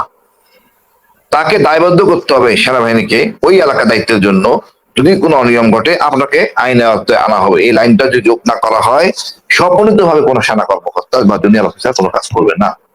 জি হাসিন ভাই, আপনার তো বুঝতে পারছেন জি, আমি আসছি আপনার কাছে। আক্তার ভাই, আপনার কথা শুনি। আপনাকে স্বাগত। আপনি কি নতুন দলের সদস্য সচিব, জাতীয় নাগরিক কমিটি। আপনার পর্যবেক্ষণ একটু জানি, এই ৭৪ দিনের সরকার এবং সেনাবাহিনীর যে ইনঅ্যাক্টিভিটি আপনি কি মনে করেন? আসলে যে বিপ্লব সংগঠিত হলো, এই বিপ্লব একটা আধা বিপ্লব, ইংলিশে বিপ্লব হয়েছে আমি বলেছি। যদি বিপ্লবটা তখনই পরিপূর্ণ হতো তাহলে আমরা এই যে এখন যে সংগঠন দেখতেছি, জেলায় থেকে শুরু করে রায়, পুলিশ প্রশাসন থেকে শুরু করে আর্মি, সবগুলো জায়গায় যে সরকারের নিয়ন্ত্রণ না থাকার মতো একটা পরিস্থিতি আমরা দেখতেছি। এই পরিস্থিতিটা হয়তো তৈরি হতো না যদি আমাদের বিপ্লব পরিপূর্ণ হতো। তাহলে হয়তো সে সময়টাতে জেলায় থেকে একটা অংশ নেমে আসতো, আমার পাশে দাঁড়াতো, আর্মির পক্ষ থেকে একটা অংশ আমাদের পাশে দাঁড়াতো, হয়তো পুলিশ প্রশাসনের অনেকে আমাদের পাশে দাঁড়াতো এবং তাদেরকে দিয়ে একটা যে বিপ্লবী সরকার গঠন সেটা করা সম্ভব হতো। কিন্তু আমাদের এই যে বিপ্লবটা পরিপূর্ণ না হওয়াটা, এই বিষয়টা যেমন একই সাথে দুঃখজনক এবং একই সাথে এটা আমাদের লক্ষ্য নির্ধারণে আমাদের জন্য সহায়ক হয়েছে। কারণ আমরা মনে করি যে আমাদের একটা দ্বিতীয় গণপ্রস্থান দরকার, সেটা সরকারি হোক আর নির্বাহী হোক, বাংলাদেশের এই গণপ্রস্থানকে টিকিয়ে রাখতে হলে আমাদেরকে এটাকে বিপ্লবী পর্যায়ে ঘোষিত করতে হবে এবং সে লক্ষ্যে আমাদের কাজগুলো করে দিতে হবে। এরই মাঝে একটা জিনিস আপনারা খেয়াল করে দেখবেন যে পতিত যে শিশু আওয়ামী লীগের যারা ছিলেন, তারা তাদেরকে যখন আওয়ামী লীগ হিসেবে আমরা দেখতেছি তখন তারা নানা রূপে তারা ফিরে আসছে, নতুন করে তারা মুজিববাদী হয়ে ফিরে আসছে। এই বিষয়টা তাদেরকে বোঝা উচিত। বাংলাদেশের মানুষের যে সবকিছু বোঝে এবং জানে যে ব্যক্তি মুজিব এবং মুজিববাদ এক জিনিস নয়। ব্যক্তি মুজিবের ৭১ পূর্ববর্তী ভূমিকা এবং ৭১ পরবর্তী যে ভূমিকা, সেটার মধ্যে যে পার্থক্য জায়গাটা আছে, সেই জায়গাটা বাংলাদেশের মানুষকে ভিতর থেকে একেবারে হারিয়ে দেওয়া হয়েছিল। এটাকে এমন ভাবে পাঠ্যপুস্তক লেখা হয়েছিল, এমন ভাবে মুজিবকে বন্দনা করা হয়েছিল যে মুজিবের যে ছাত্রদের ঘোষণা বল, যে সময়টাতে বাকশাল কাহিনী করেছে, যে সময়টাতে সিভিল সার্জনের উপরে রাষ্ট্রকর্মীরা হত্যা করেছে, যে সময়টাতে দুর্ভিক্ষ হয়েছে, দুর্ভিক্ষে মানুষ হাজার হাজার লাখ লাখ মানুষ তখন মারা গিয়েছে, এই বিষয়গুলোকে একবারই আসতে দেওয়া হয়নি। মুজিবকে একটা দেবতার আসন বসানো হয়েছিল। এই মুজিবকে কেন্দ্র করে যে দেবতার আসন, সেই আসনকে কেন্দ্র করে আরো অসংখ্য ব্যক্তিবর্গ যারা সাংস্কৃতিক পরিমণ্ডলে বলেন, যেটা এখন বাংলাদেশ বলেন, তারা সকলে এখন সোচ্চার হয়ে উঠছে। তারা মুজিবকে তারা বাঁচাতে চায়, মুজিবের মাধ্যমে তারা আবার ফিরে আসতে চায়। এই জায়গায় আমাদের যে লড়াই, আমরা বারবার ব্যক্ত করেছি যে মুজিববাদ মুর্দাবাদ, ইনকিলাব জিন্দাবাদ, এই যে আমাদের লড়াই, এই লড়াইটা আমরা চালিয়ে যাবো যতক্ষণ পর্যন্ত না মুজিববাদী ফেসিবাদীদের দোষরা এখান থেকে বিদায় না হচ্ছেন, ততক্ষণ পর্যন্ত আমরা আমাদের লড়াইটা চালিয়ে যাবো। এটাই হচ্ছে আমাদের বোঝাপড়া। এই বোঝাপড়ার ভিত্তিতেই আমরা জাতীয় নাগরিক কমিটি তার কাজগুলো করে দিচ্ছি এবং মানুষদেরকে আমরা সংগঠিত করছি নিজেদের সাথে। তো আপনার এই গত ৭৪ দিনের সরকারের কে আপনি কিভাবে মূল্যায়ন করবেন? যদি এক কথায় যদি বলেন, কিভাবে মূল্যায়ন করবেন আপনি? গত ৭৪ দিনের সরকারের যে গতি, এটা অত্যন্ত মন্থর গতিতে সরকার আগাচ্ছে। যদি এক বাক্যে বলি তাহলে এই মূল্যায়ন, এবং একই সাথে আইন শৃঙ্খলা পরিস্থিতি থেকে শুরু করে অন্যান্য বিষয়গুলিতে এখন সরকারের তেমন কোনো নিয়ন্ত্রণ নাই। বিচার এখনো কেবল ওয়ারেন্ট জারি হয়েছে দু একজনের নামে, সেটা কিনা সহ এইভাবে আসলে হয় না। আমাদেরকে আরো সুযোগযুক্ত হতে হবে সরকারকে, এবং আরো দ্রুত গতিতে কাজ করতে হবে, এবং লাল ফিটার যে দৌড়াত্ম, সেই দৌড়াত্মের মধ্যে তাদেরকে মাথা পড়ে চলবে না। তাদেরকে মাথায় রাখতে হবে যে অবস্থান ভিত্তিতে তারা গঠিত হয়েছে, সেই অবস্থান দিনে হয় নাই, অতএব তাদেরকে নিয়ম মেনে সবকিছু করতে হবে। এই টেন্ডেন্সি থেকে অন্তর্বর্তীকালীন সরকারকে বের হয়ে আসতে হবে। জি, আকিব ভাই, আপনাকে ধন্যবাদ। মাসুম মাহবুব, আপনার কাছে একটু শুনি। আপনি খুব নিবিড় ভাবে কাজ করেন আমাদের সমন্বয়কদের সাথে, বা এই হলো যে বিপ্লব হলো, সেই বিপ্লবের নেপথ্যেও আপনি বেশ কিছু ভূমিকা রেখেছেন আমি জানি। তো আপনি কিভাবে দেখেন এই যে ৭৪ দিনের এই সরকার? আমরা অনেক কথাই তো বলছি, ধরেন সেনাবাহিনী অ্যাক্টিভ না, ম্যাজিস্ট্রেসি পাওয়ার নিয়েও তারা কাজ করছে না। সরকারে জেনজি সরকার বলা হচ্ছে, ৭০ বছরের বেশি বয়স্ক উপদেষ্টারা এই চেতনাই তো ধারণ করতে পারছেন না। ইয়ে যেটি বলছিলেন, হাসিন ভাই যেটি বলছিলেন, তারা তো ওষুধের হিসাব রাখতে রাখতেই ব্যস্ত সবাই। এটা সকাল দুপুর সন্ধ্যা বিকাল, কোনটা অর্ধেক, কোনটা ফুল, কোনটা লাল রঙের ট্যাবলেট, কোনটা হলুদ রঙের ট্যাবলেট, এগুলো নিয়ে তারা ব্যস্ত। তো এই বিপ্লবের পরে এই সরকার মতামতটা শুনি, কি দেখছে ৭৪ দিনে? ধন্যবাদ কনক ভাই এবং যারা আমাদের সাথে আজকে উপস্থিত আছেন। আপনার আমাকে পড়া প্রশ্নটা আমার খুব পছন্দ হয়েছে, যে যাদের ওষুধ খুঁজতে খুঁজতে পুরো ২৪ ঘন্টা যাওয়ার কথা, তারা রক্তের জন্য কখন কাজ করবেন। সাম্প্রতিক ডিএমপির দাওয়াতে আমি ঢাকা মহানগর পুলিশের কার্যালয়ে গিয়েছিলাম, সৌজন্য সাক্ষাৎ। আমি কিন্তু আপনাকে একবার বলেছিলাম, তো সেখানে পুলিশের গুলিতে আরেক পুলিশের সন্তান মারা গেছে। আপনারা কম বেশি সবাই দেখেছেন যে পুলিশটা বলেছিল যে একটা ছেলেকে মারতে কতগুলো গুলি লাগে স্যার, মেবি এই টাইপের একটা শব্দ বলেছিল। তো সেই পুলিশের সন্তান এবং তার বন্ধুরা ডিএমপিতে এসেছিল, এবং সেখানে তারা আসামিদের ধরার জন্য চাপ দেওয়ার জন্য আসছিল। সেই সময়টা আমি সেখানে উপস্থিত ছিলাম, আমার সঙ্গে আমার কিছু বন্ধুরা উপস্থিত ছিলেন, সাংবাদিক। আমি সেই পুলিশ এবং পুলিশের নিহত সন্তান বা তার ভাইয়ের যে বক্তব্য সেটা শুনতেছিলাম। তো বলতেছে পুলিশ আমরা তাকে খুঁজতেছি, তাকে ধরার চেষ্টা করছি, কিন্তু তাকে আমরা পাচ্ছি না। তখন সে ছেলেটা বললো, স্যার আপনি আমাকে প্রথম দিন বললেন যে সে চলে গেছে, সে পালাতো। আমরা জেনেছি সে রংপুর আছে এবং রংপুর থেকে তাকে আবার বদলি করে গাইবান্ধা পাঠানো হয়েছে এবং সে রংপুর থেকে গাইবান্ধা কোন কোন পদে আছে এবার তারা আপনি তাদেরকে ধরেন। অর্থাৎ আপনারা দেখছেন যে ছেলেটা ওই যে গুলি করতেছে, একটা পুলিশ তার বন্ধু তাকে পেছন থেকে সেভ করার চেষ্টা করে, পুলিশ সামনে এসে গুলি করেছে। এই ভিডিও আপনারা প্রত্যেকে দেখেছেন কম বেশি, সেই ভিডিওর কথা বলছি। পরে পুলিশ তাদেরকে বলছে যে ঠিক আছে তোমরা আমাদের তথ্য দিয়েছো, আমরা ধরার চেষ্টা করবো। ছেলেগুলো যাচ্ছিল না সেখান থেকে। তারা বলছে যে যদি আপনারা আসামিকে না ধরেন আমরা ঢাকা ব্লক করবো। আমি কথাটা এখানে ব্রেক দিলাম, দিয়ে অন্য প্রসঙ্গে। অর্থাৎ যারা এই লড়াইতে দেশকে স্বাধীন করলো, জীবন দিল, তারা পুলিশের দুয়ারে দুয়ারে দৌড়চ্ছে বিচারের জন্য। কিন্তু পুলিশ তো যে গুলি করেছে সেও পুলিশ, যারা এখন ক্ষমতায় বসেছে তারাও পুলিশ, একে অপরকে বাঁচাচ্ছে। এই ছেলেগুলোকে পাঠানো হলো ডিবির রুমে। পরে আমি পুলিশের সেই অতিরিক্ত মানে ডিআইজি কে বললাম যে ওদেরকে আপনারা কোনো সাহায্য করছেন না কেন? তিনি রহস্যজনক ভাবে কোনো উত্তর দেননি। আমি বললাম দেখেন এই চেয়ারটাতে আপনি বসছেন ওদের রক্তের বিনিময়, নতুন এই চেয়ার আপনাকে জীবনে শেখ হাসিনা দিত না। এই চেয়ারটা থাকতো বিপ্লব হারুনদের জন্য, ওদের প্রতি কৃতজ্ঞ হন। একটা উদাহরণ দিলাম, আজকেও আমার কাছে অনেকগুলো হোয়াটসঅ্যাপে মেসেজ আসছে কোনো ভাই যে আওয়ামী লীগের সময় যে লোকগুলো সুবিধাভোগী ছিলেন তাদের অনেকে প্রকল্প পাচ্ছেন, অনেক অনেক জায়গায় লোকগুলো বসছে, বিভিন্ন পদে বসানো হচ্ছে। যে লোকগুলো বসছে এই লোকগুলো কে কারা কি প্রত্যেকে আমরা জানি, কিন্তু এই লোকগুলো কিভাবে বসছে আপনি প্রতিবাদ করছি। এই যে ৬২ জন পুলিশের কথা আপনি বললেন, আপনি প্রথম সোচ্চার হয়েছেন এই বিষয়টি অনেক ভাই, যে ৬২ জন পুলিশকে এএসপি পদে বসানো হচ্ছে। এই জিনিসগুলো কেন হচ্ছে? সচিবালয়ের ভেতর বলেন বাইরে বলেন, কেন হচ্ছে? আজকে দেখেন মিরপুরে সাকিব আল হাসানের জন্য সাকিবিয়ান গ্রুপ মাঠে নেমেছে। এরা কি আসলে সাকিবিয়ান গ্রুপ নাকি আওয়ামী লীগের? বাংলাদেশে বিদ্যুৎ বন্ধের একটা খেলা হয়েছে, আপনারা জানেন। কদিন আগে সারা বাংলাদেশ শাটডাউন ছিল, ইলেকট্রিসিটি বন্ধ ছিল। বিএনপির অন্যতম নেতা রুহুল কবির রিজভী বলছেন এটা সরকার মানে আওয়ামী লীগের একটা গ্রুপ এই কাজটা করেছে। তদন্তকে ব্যবস্থা নিতে পেরেছে সরকার। এক এক দিন এক একটা গল্পের মাধ্যমে আওয়ামী লীগ হাজির হচ্ছে। আপনি দেখছেন আদালত পাড়ায় জয় বাংলা স্লোগান উঠেছে। এই প্রত্যেকটা জিনিস মিলান, এক এক দিন এক একটা জায়গায় আওয়ামী লীগ আসছে, এসে তাদের অবস্থানকে জানান দিচ্ছে, তারা যে আছে সেটা বোঝার সুযোগ করছে। আমাদের উপদেষ্টারা বলছে তাদেরকে রাজনীতি করার সুযোগ দিতে হবে, তাদের ব্যাপারে সহানুভূতি দেখাচ্ছে। আওয়ামী লীগের ব্যাপারে সহানুভূতি দেখায় না, আওয়ামী লীগ আপনাদের ব্যাপারে সহানুভূতি দেখা কিনা সেটা চেষ্টা করে। যদি চুপ করে শেখ হাসিনা ঢুকে পড়ে বাংলাদেশে, যারা আজকের উপদেষ্টা আছে, যারা সমন্বয়ক আছে, যারা বিভিন্ন পদে আছে, তাদের কি অবস্থা হবে একবার চিন্তা করেন। যদি চিন্তা করতে পারেন তাহলে সহানুভূতি দেখান। আসিফ নজরুল হয়তো বেঁচে যাবেন শাওন আপার কারণে, কারণ তার ঘনিষ্ঠ আত্মীয় শাওন ইলিয়াস ভালো পড়ে এই বিষয়গুলো। কিন্তু চারপাশে যা দেখতেছি কনক ভাই, খুব দুঃখজনক ব্যাপার। এখনো সময় আছে। পিনাকিদা অনেক সোচ্চার এই বিষয়গুলো, অনেকেই পিনাকিদাকে খোঁচাচ্ছে, নিজেদের মধ্যে আমাদের ভুল ভ্রান্তি তৈরি করছে অনেকেই।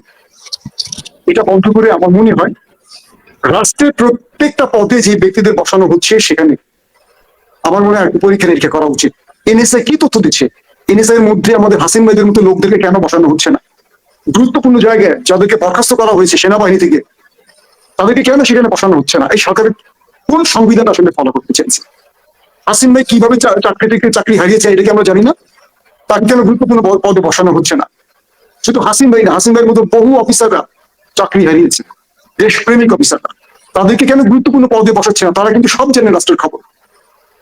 আমাদের উপদেষ্টাদের কথা আপনি যেটা বললেন ওষুধ, তারা আসলে ওষুধ নিয়ে ব্যস্ত নাকি তারা টেলিভিশনে কথা বলা নিয়ে ব্যস্ত নাকি তারা অন্য কাউকে খুশি করাতে ব্যস্ত আমরা ঠিক বুঝছি না। কিন্তু বিপ্লবের যে সরকারটা আমরা পেয়েছি, আমরা হাসনাত সার্ভিসকে যদি দেখছি মাঠে দৌড়চ্ছে, একবার এখানে একবার ওখানে একবার সেখানে দৌড়চ্ছে, পুরো রাষ্ট্র এমন হয় তারাই মনে নিয়ন্ত্রণ করবেন, তাদেরই হাতে সব, বাকিদের জন্য এগুলো কোনো ভাবনা নেই। আমাদের গণমাধ্যমের কথা যেটা বললেন, আমাদের টেলিভিশনগুলোর দিকে তাকান, পত্রিকার দিকে তাকান, এই সরকারের সমালোচনায় ব্যস্ত। কেউ শেখ হাসিনাকে নিয়ে কথা বলছে না। শেখ হাসিনা কি করছে গত 15-16 বছরে সবাই ভুলে গেছে। এই সরকারের ভুলগুলো নিয়ে কথা বলা হচ্ছে, কোনটা ভুল কোনটা কি। দেখেন জিনিসপত্রের দাম কমছে না বাড়ছে, কি করে জিনিসপত্রের দাম কমবে বলেন? সিন্ডিকেট ভাঙতে পেরেছে? সিন্ডিকেট ভাঙতে কেউ দিচ্ছে? আমাদের গণমাধ্যমের উপর সরকারকে বিশেষ দৃষ্টি রাখতে হবে, কারণ এরাই আবার শেখ হাসিনাকে স্টাবলিশ করবে বাংলাদেশে। মাসুম ভাই, এই গণমাধ্যমের উপরে সরকার দৃষ্টি রাখবে না, গণমাধ্যমের উপরে আমাদের ছাত্র জনতাদেরকেই পদক্ষেপ নিতে হবে। এবং আমরা যারা অনলাইনে এখান থেকে কাজ করি, আমি ভাবছি আগামী সপ্তাহ থেকে প্রতিটা গণমাধ্যমকে আলাদা আলাদা ভাবে প্রজেক্ট করা হবে তাদের 15 বছরের কর্মকাণ্ড। কারণ গণমাধ্যমকে এত ছাড় দেওয়ার কোনো কারণ নাই আর কি। তারাই বুকে মানে শরীফ ওসমান হাদি বলছিলেন যে এই মিডিয়াই আসলে বাংলাদেশে একটি সাংবিধানিক স্বৈরতন্ত্র প্রতিষ্ঠায় গুরুত্বপূর্ণ ভূমিকা রেখেছে। এবং আপনি যদি দেখেন হাসিনার প্রেস কনফারেন্স বলেন আর আওয়ামী লীগের বড় বড় অপরাধ বলেন, তারা তার সাথে কিভাবে চাপা দিয়ে গেছে নানা কথার ফুলঝুরি দিয়ে। তো আমি আবার আসবো আপনার কাছে মিনার ভাই।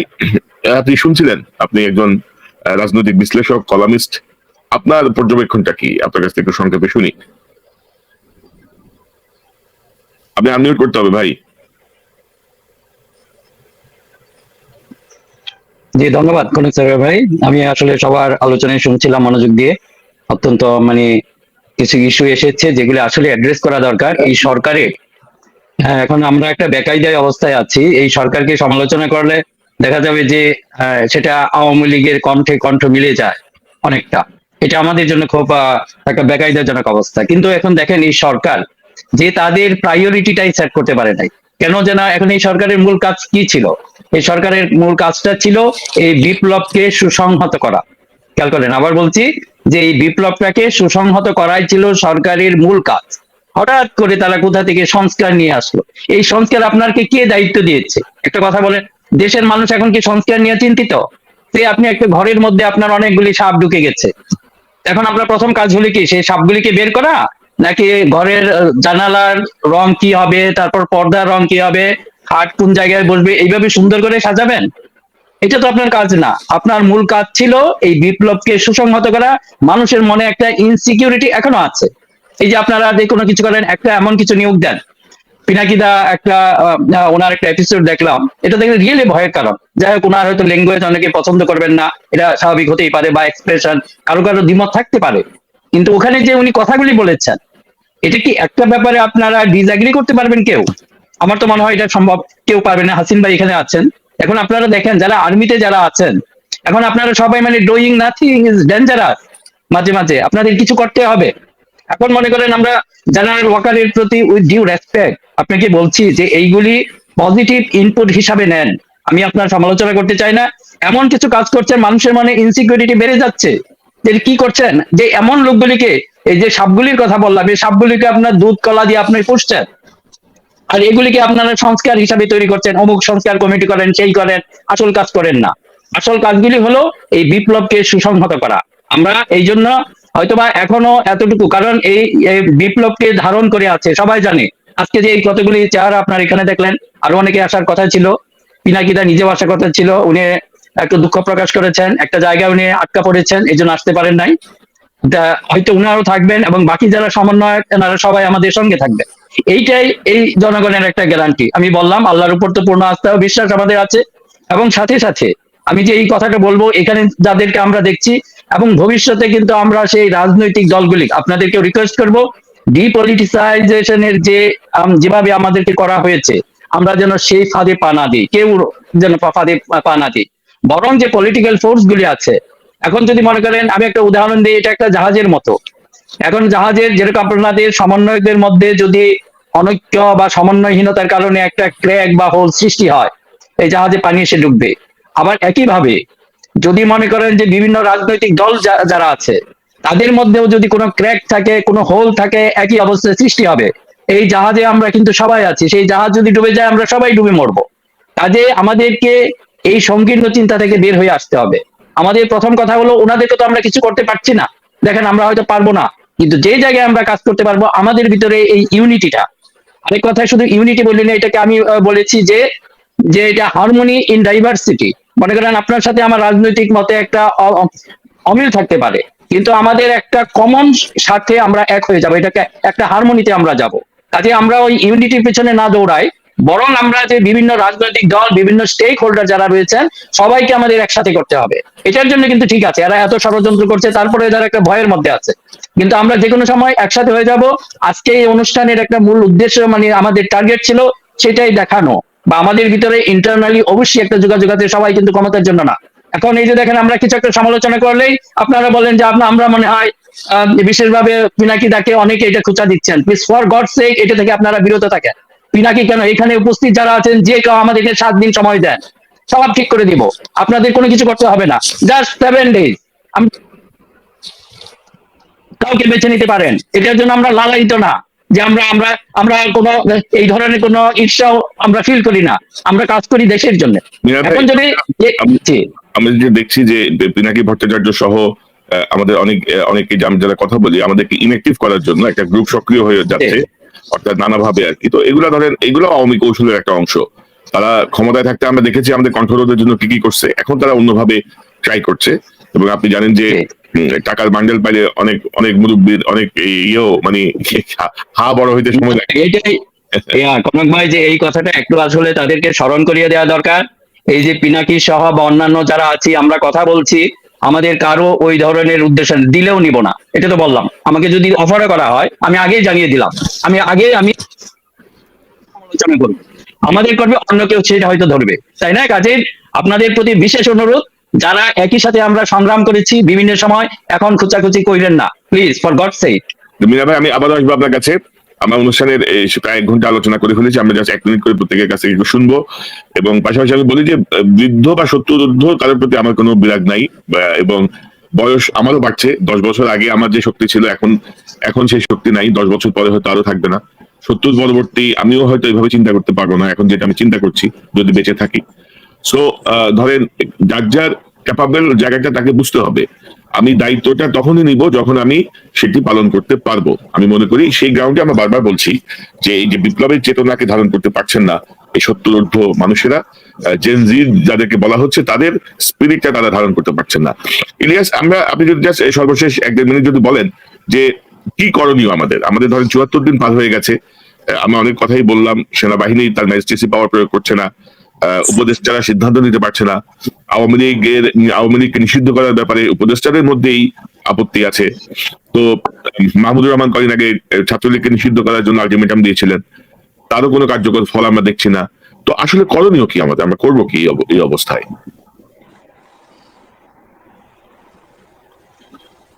আনমিউট করেন। আচ্ছা, করণীয় কি এটা একদমই পরিষ্কার। আপনি যদি এই 70-75 দিনের ভেতরে একটা ঘটনা যদি আপনি দেখেন, সেটা হচ্ছে হাইকোর্টে যেদিন কিনা ছাত্ররা গেল, আপনি দেখেন সেখানে কি সংবিধান মানা হয়েছে, সেখানে কি কোনো নিয়ম মানা হয়েছে? সোজা ছুটিতে পাঠিয়ে দিল। যদিও আমি ছুটিতে পাঠানো এটার সাথে আমি একটা মানে এত নাটক সিনেমা কেন করতে হচ্ছে আমি জানি না। আপনি গত পরশুদিন এই 62 জন যে পুলিশের কর্মকর্তা যাদেরকে সারদাতে আপনার পাসিং আউট শেষে তারা বের হবে, তাদেরকে গতকালকে অর্থাৎ আজকে বাংলাদেশ সময় সকালে তাদের যে প্যারেড হওয়ার কথা ছিল, সেই প্যারেডটা কি কারণ যেন বলেছে যে মানে মানে কোনো কারণ বলতে চায় না, যে কোনো একটা কারণে তারা সেটা মানে স্থগিত করেছে। এত নাটক করার কিছু নাই তো। এখানে যে 62 জন তাদের মধ্যে অধিকাংশই গোপালগঞ্জ আর ছাত্রলীগ, মানে অধিকাংশই গোপালগঞ্জ আর সবই ছাত্রলীগ। তো তাদেরকে নেওয়া যাবে না।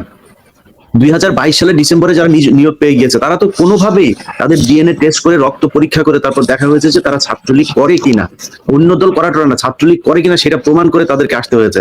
শুধু এরাই না, এদের বাইরেও গেল 15 বছরে আমি মনে করি প্রতিটা এই নিয়োগগুলোকে বাদ দেওয়া দরকার। অসংখ্য ছাত্রছাত্রীরা আপনার বেকার আছে, তাদেরকে ছাত্রদের এই কি বলে ইতে দেওয়া উচিত, এই চাকরিগুলোতে দেওয়া উচিত।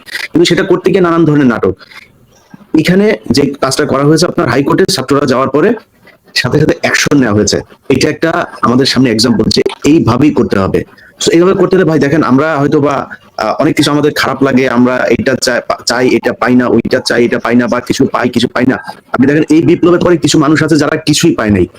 এর মধ্যে একটা শ্রেণী, সেটা হচ্ছে যারা বিডিআর এর আছে। আমি বিজেপি মাঝে মধ্যে ভুলে বের হয়ে যান, বিজেপি বলতে চাই না, বিডিআর। এই বিডিআর এর এরা হচ্ছে কি একটা পার্টি। আপনি দেখেন এদের মধ্যে অনেকের মামলার যে রায় ছিল, সেই রায়ের আপনি অবাক হবেন, সেই রায়ের পরে ধরেন কারো 10 বছর জেল হয়েছে, কারো 5 বছর জেল হয়েছে, সেই মেয়াদ পার হয়ে গেছে তার জেল খাটার, কিন্তু তাকে বের হতে দেওয়া হচ্ছে না। এরই মধ্যে অন্তত কমপক্ষে 500 বিডিআর এর এই সৈনিক তারা মারা গিয়েছে। তাদেরকে বলা হয়েছে যে হাসপাতালে নেওয়ার পর মারা গেছে। আমি আমি জেনে বলছি ভাই, দায়িত্ব নিয়ে বলছি, আমার এই বক্তব্য হয়তো বিডিআর এর যারা মানে বাইরে যারা আছেন তদন্ত করছেন, ওই কারা কর্তৃপক্ষ, তারা নিশ্চয়ই বুঝতে পারছেন। তাদেরকে বলা হয় যে তাদের হসপিটালে নেওয়ার পরে তারপর তাদের চিকিৎসক মৃত ঘোষণা করেন। একজনকেও হাসপাতালে নেওয়া হয় না, ওইখানে থাকার পরে মারা যায়, মারা যাওয়ার পরে সেটা করা হয়। এখন এই যে বিডিআর এর লোকগুলো, হাসিন ভাই এই জায়গায় আছেন, হাসিনুর রহমান এবং যারা যারা এই আপনার এই সেনা কর্মকর্তাদের ভেতরে যারা এই গুমের শিকার ছিলেন, যারা এই সরকারের দালালিতে পছন্দ করে নাই, যারা নিজেদের জীবন উৎসর্গ করতে চেয়েছিলেন, তাদের কাছে জিজ্ঞেস করেন যে এই পিলখানার ঘটনাটা কি হত্যাকাণ্ড ছিল না এটা একটা বিদ্রোহ ছিল? যদি হত্যাকাণ্ড থাকে তাহলে তার পেছনে কি এই বিডিআর এর সৈনিকটা জড়িত ছিল? যদি না থাকে তাহলে তারা এখনো জেলে কেন? এটা আমি মনে করি ছাত্রদের এই কোর্টে যেটা করা হয়েছে সেই ধরনের একটা অভিযান এই আপনার কাশিমপুর সহ এইটাতে করতে হবে। আপনার ঢাকা সেন্ট্রাল কারাগার যেটা, সেখানে যারা আছে তাদেরকে বের করে আনার জন্য এরকম একটা এই অভিমুখে একটা যাত্রা করা উচিত। তারপরে যেটা আমি মনে করি সবকটা জায়গায় কনক ভাই এভাবে করা উচিত। রোববারে আমি আমাদের এই অনুষ্ঠান আজকে যারা দেখছেন, রোববারে সকাল 9টায় এই বিডিআর এর সৈনিকদের একটা হেয়ারিং আছে একটা মামলার, সেখানে একটা মানববন্ধন টাইপের করা হবে। তো ওই মানববন্ধনে আমি অনুরোধ থাকবে বাংলাদেশের মানুষের কাছে, আপনারা সবাই থাকবেন 9টার পর থেকে যতক্ষণ হেয়ারিং চলে। এরপরে তাদের একটা ওই একটা অনুষ্ঠান হবে। এটা 1 নম্বর। 2 নম্বর হচ্ছে শুক্রবারে জুমার নামাজের পরে বিকাল 3টায় কালবেলা অফিসে আমাদের একটা গ্রুপ যাবে।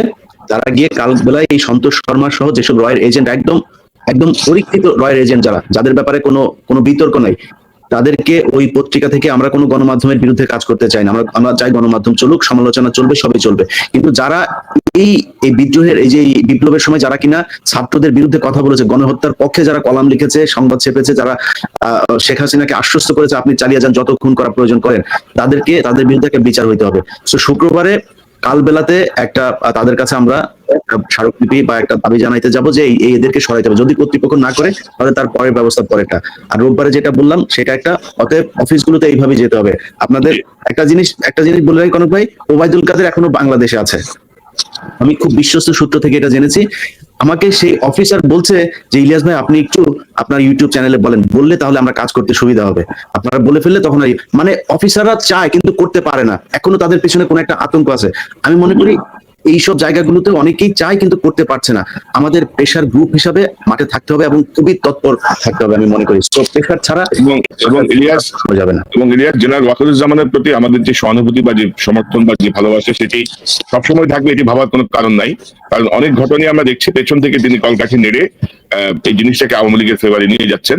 আমরা তাকেও সতর্ক করতে চাই যে এই এত রক্তের পরে এত এই বিপ্লবের পরে এত মজমাজানোর কিছু নাই। আপনারা শেষ মুহূর্তে বাধ্য হয়ে ছাত্র জনতার পাশে দাঁড়িয়েছেন, এমন না যে আপনারা খুব উইলিংলি এসেছেন। সেনাবাহিনী গুলি করে নাই, বিডিআর গুলি করে নাই, তো ওই অফিসারদের বিচার হয়েছে, ওরা তো বহাল তবিয়তে আছে।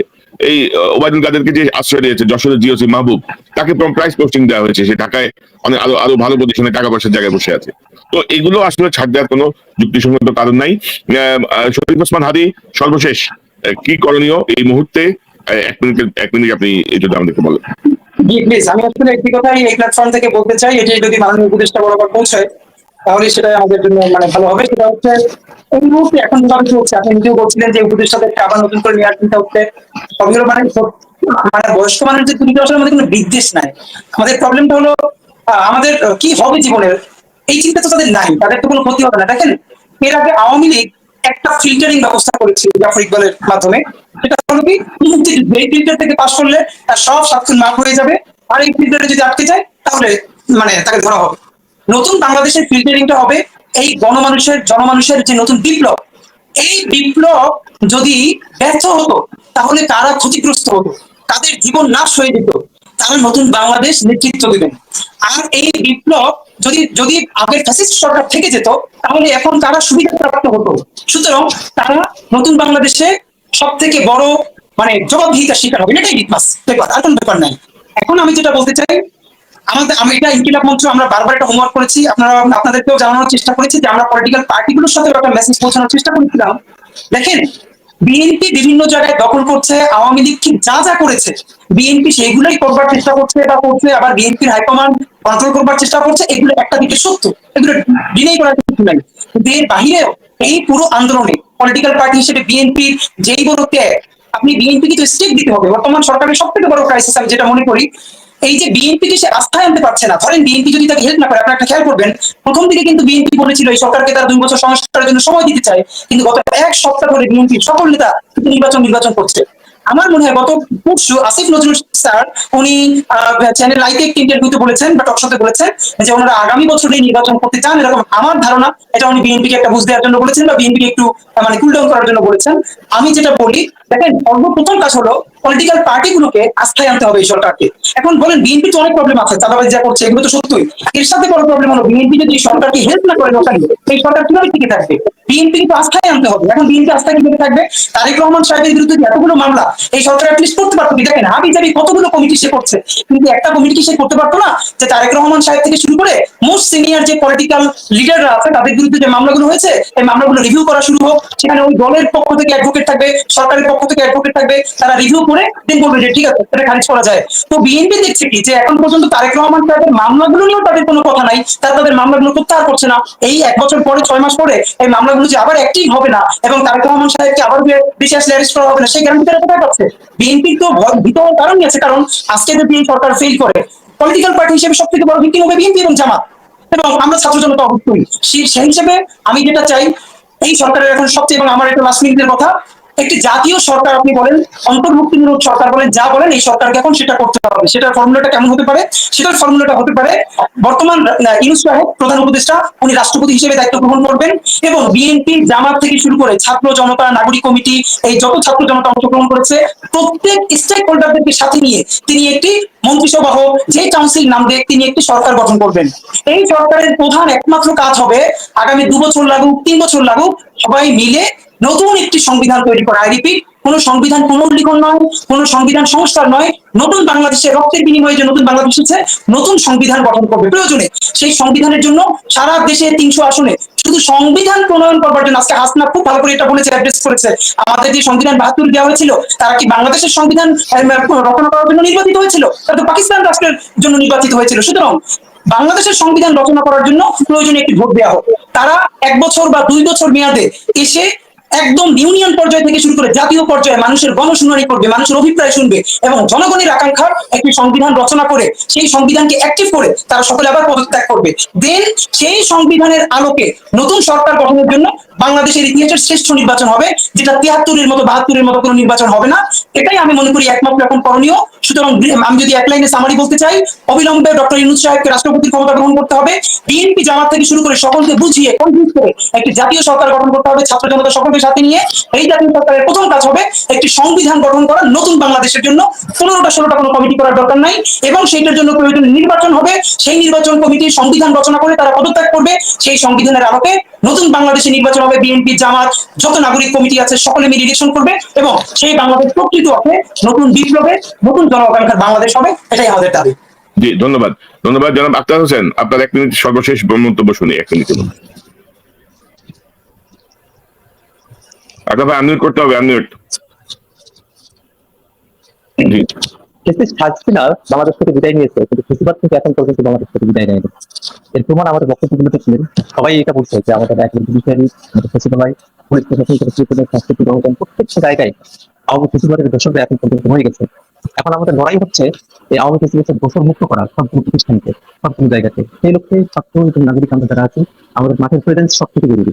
এবং একই সাথে আমি বলতে চাই যে বাংলাদেশের এই দীর্ঘ সময় ধরে আওয়ামী ফেসিবাদের বিরুদ্ধে যেসব রাজনৈতিক দলগুলো বিরুদ্ধে করেছে, যারা সবসময় লড়াই করে গেছে, সেসব দলগুলোর মধ্যে বিএনপি জামাত সবাই মিলে নিজেদের মধ্যে বোঝাপড়ার জায়গাটা আরো ক্লিয়ার হওয়া দরকার। সকলের মধ্যে যেন যে নির্বাচন কেন্দ্রিক মানসিকতা সেটা যেন তৈরি হয়, বরং যেন একটা নতুন বাংলাদেশ আমরা গঠন করতে পারি, নতুন একটা সংবিধান আমরা পাই। নতুন সংবিধানের জন্য আমাদের যে লড়াইটা যেন সফল হয়, সে লক্ষ্যে যেন সবাই মিলে কাজ করতে পারে। বিএনপি জামাত থেকে শুরু করে নিয়ে সমস্ত মজলুম দল, যে দলগুলো আওয়ামী লীগের সময় নানাবিধভাবে নিশ্চিত হয়েছে, তাদের সকলের মধ্যে ঐক্য কামনা করতে এই বলে আমি আমার পক্ষে বলতে। ধন্যবাদ।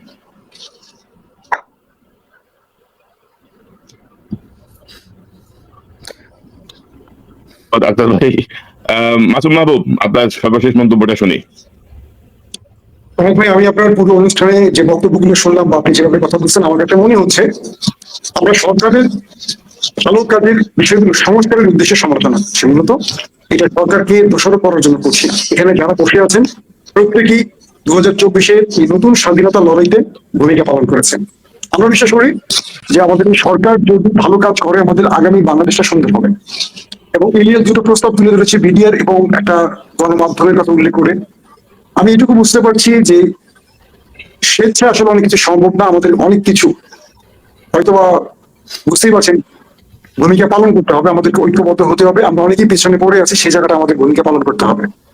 বৃদ্ধ উপদেষ্টাদের নিয়ে আমাদের মন্তব্যটা অনেকে হয়তো নেগেটিভ ভাবে নিচ্ছেন, এভাবে নিয়ে না। আমরা আমাদের উপদেষ্টাদের পাশে আছি, কিন্তু আমরা আসলে চাইছি ছাত্র জনতা নতুন বাংলাদেশটা আরো গঠনমূলক হোক, আরো মানুষের ভালোবাসা হোক। এবং আজকে যে আলোচনাগুলো করেছি, যারা এই রাষ্ট্রের পক্ষে আছেন, নতুন বাংলাদেশের পক্ষে আছেন, তারা যদি এই আলোচনা থেকে ভালো অংশটুকু গ্রহণ করতে পারেন, আমি বিশ্বাস করি আগামী দিন আমরা একটা সুন্দর বাংলাদেশ দেখতে পাবো। ধন্যবাদ সবাইকে। ধন্যবাদ। ধন্যবাদ। আমিনা রশিদ, আপনার কাছ থেকে একটু শুনি আপনার 1 মিনিট সর্বশেষ মন্তব্য। আপনি আনমিউট করেন। মিনার ভাই আনমিউট করতে হবে। জি। সরকারের প্রতি আমরা ওটা কারেক্টিভ অ্যাকশনের কথাই বলবো, বিশেষ করে সেনাপ্রধানের প্রতি যে আমাদের পিনাকি দা এবং অন্যান্য যারা যে আসলে সমালোচনাগুলি করেছেন, এগুলি একটা পজিটিভ ইনপুট হিসাবে গ্রহণ করেন, এটাকে বাস্তবায়িত করেন। এমন কিছু সন্দেহ আছে যে দুধ কলা দিয়ে সাপ পুষবেন না, ফর দ্য গড সেক, এটা আপনার জন্য ক্ষতিকর হবে, দেশের জন্য হবে, রাষ্ট্রের জন্য হবে। এটা আরেকটা হলো যে আমাদের যারা সমন্বয়ক ছিলেন বা এই বিপ্লবকে ধারণ করেন, যে কোনো ভাবে তাদেরকে কাজে লাগান। আমার কাছে মনে হয় যে আমি একটা প্রস্তাব দিয়েছিলাম যে পলিটিক্যাল সেক্রেটারি প্রত্যেকটা মন্ত্রণালয়ে 1জন বা 2জন করে, হয়তো ডেপুটি সেক্রেটারি র্যাঙ্কেও দিতে পারেন, তারা পলিটিক্যাল সেক্রেটারি হলে তারা একটা ওন করবে এই সরকারকে, এবং সেটা মনে হয় সরকারের হয়তো যে একটা ধীরগতি সৃষ্টি হয়েছে সেটা থেকে হয়তো উত্তরণ ঘটাতে পারে। এই বিষয়টা একটা চিন্তা করে দেখতে পারেন। আর এটার মধ্যে আনলিমিটেড সময় দেওয়া যাবে না, এটার মধ্যে আমাদের ছাত্র জনতা যারা আছেন তাদের একটা ওয়াচডগ হিসাবে কাজ করতে হবে। এবং কতদিন আমাদেরকে সময় দিতে দেওয়া যাবে, যদি দেখা যায় যে কথাটা বললাম, বিপ্লবকে সুসংহত করার মতো সুস্পষ্ট কিছু কাজ তাদের দেখাতে হবে। যদি এটা দেখাতে ব্যর্থ হন, পর্দা আর কোনো সুযোগ দেওয়া যাবে না, কারণ আমরা তো নিজেরা এখানে মরতে পারবো না।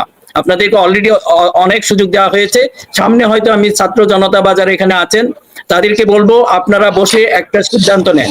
এতদিনের মধ্যে আমরা যেরকম 7 দিনের মধ্যে আমরা ছাত্রলীগকে নিষিদ্ধ দেখতে চাই, আওয়ামী লীগকে নিষিদ্ধ দেখতে চাই। এখন যদি মনে করেন, আমরা অনেকে প্রশ্ন তুলে, আল কায়দা কি কোনো ডেমোক্রেটিক কান্ট্রি পশ্চিমা দেশে রাজনীতি করতে পারবে? তাদের কি কোনো বাক স্বাধীনতা দেওয়া যাবে? বাংলাদেশে যে অলিগার্স সৃষ্টি হয়েছিল, সেই এস আলম এবং এই কয়েকজনের বাক স্বাধীনতা থাকবে, নাকি সমগ্র দেশের বাক স্বাধীনতা থাকবে? এগুলি আমাদের নিশ্চিত করতে হবে। এবং এইটার জন্য যদি আনলিমিটেড সময় দেন, শুধু বসে বসে আমরা না, আপনারা একটা ডেফিনেট সময় দেন, 7 দিনের বেশি লাগবে না। ছাত্রলীগকে অলরেডি মনে হয় 2 সপ্তাহ হয়ে গেছে, আমরা কোনো এটার অ্যাকশন দেখছি না কেন? ছাত্রলীগকে আপনারা নিষিদ্ধ করেন, এটার জন্য তো আইন সবকিছু আপনাদের ফেভারে আছে, জনগণের সাপোর্ট আছে, তাহলে আপনারা কিসের জন্য সময় নেবেন? কাজে এরকম আনলিমিটেড টাইম আর দিবেন না, একটা টাইম দেন, এর ভিতরে কিছু কাজ দেখাতে হবে। হ্যাঁ, একটা কাজ দেখিয়েছেন, বিশেষ করে এই যে সাপগুলিকে আপনার যেভাবে, যেটা একটু সুবল দিবে, কাজে এদেরকে আপনাকে কি করতে হবে, যেভাবে হোক কন্টেইন করতে হবে বা এদেরকে প্রতিরোধ করতে হবে, এদের বীজ দাঁত ভেঙে দিতে হবে। এই কাজ যদি না করেন, তাহলে আপনি সংস্কার নিয়ে আমাদেরকে ব্যস্ত রাখবেন, সেটা না। আপনারা সংস্কারের জন্য না, সংস্কার একটা দীর্ঘ প্রক্রিয়া, এই সংস্কারের কথা এগুলো তুলে পেলেন, আমরাও কেন জানি এটার মধ্যে জড়িয়ে গেছি।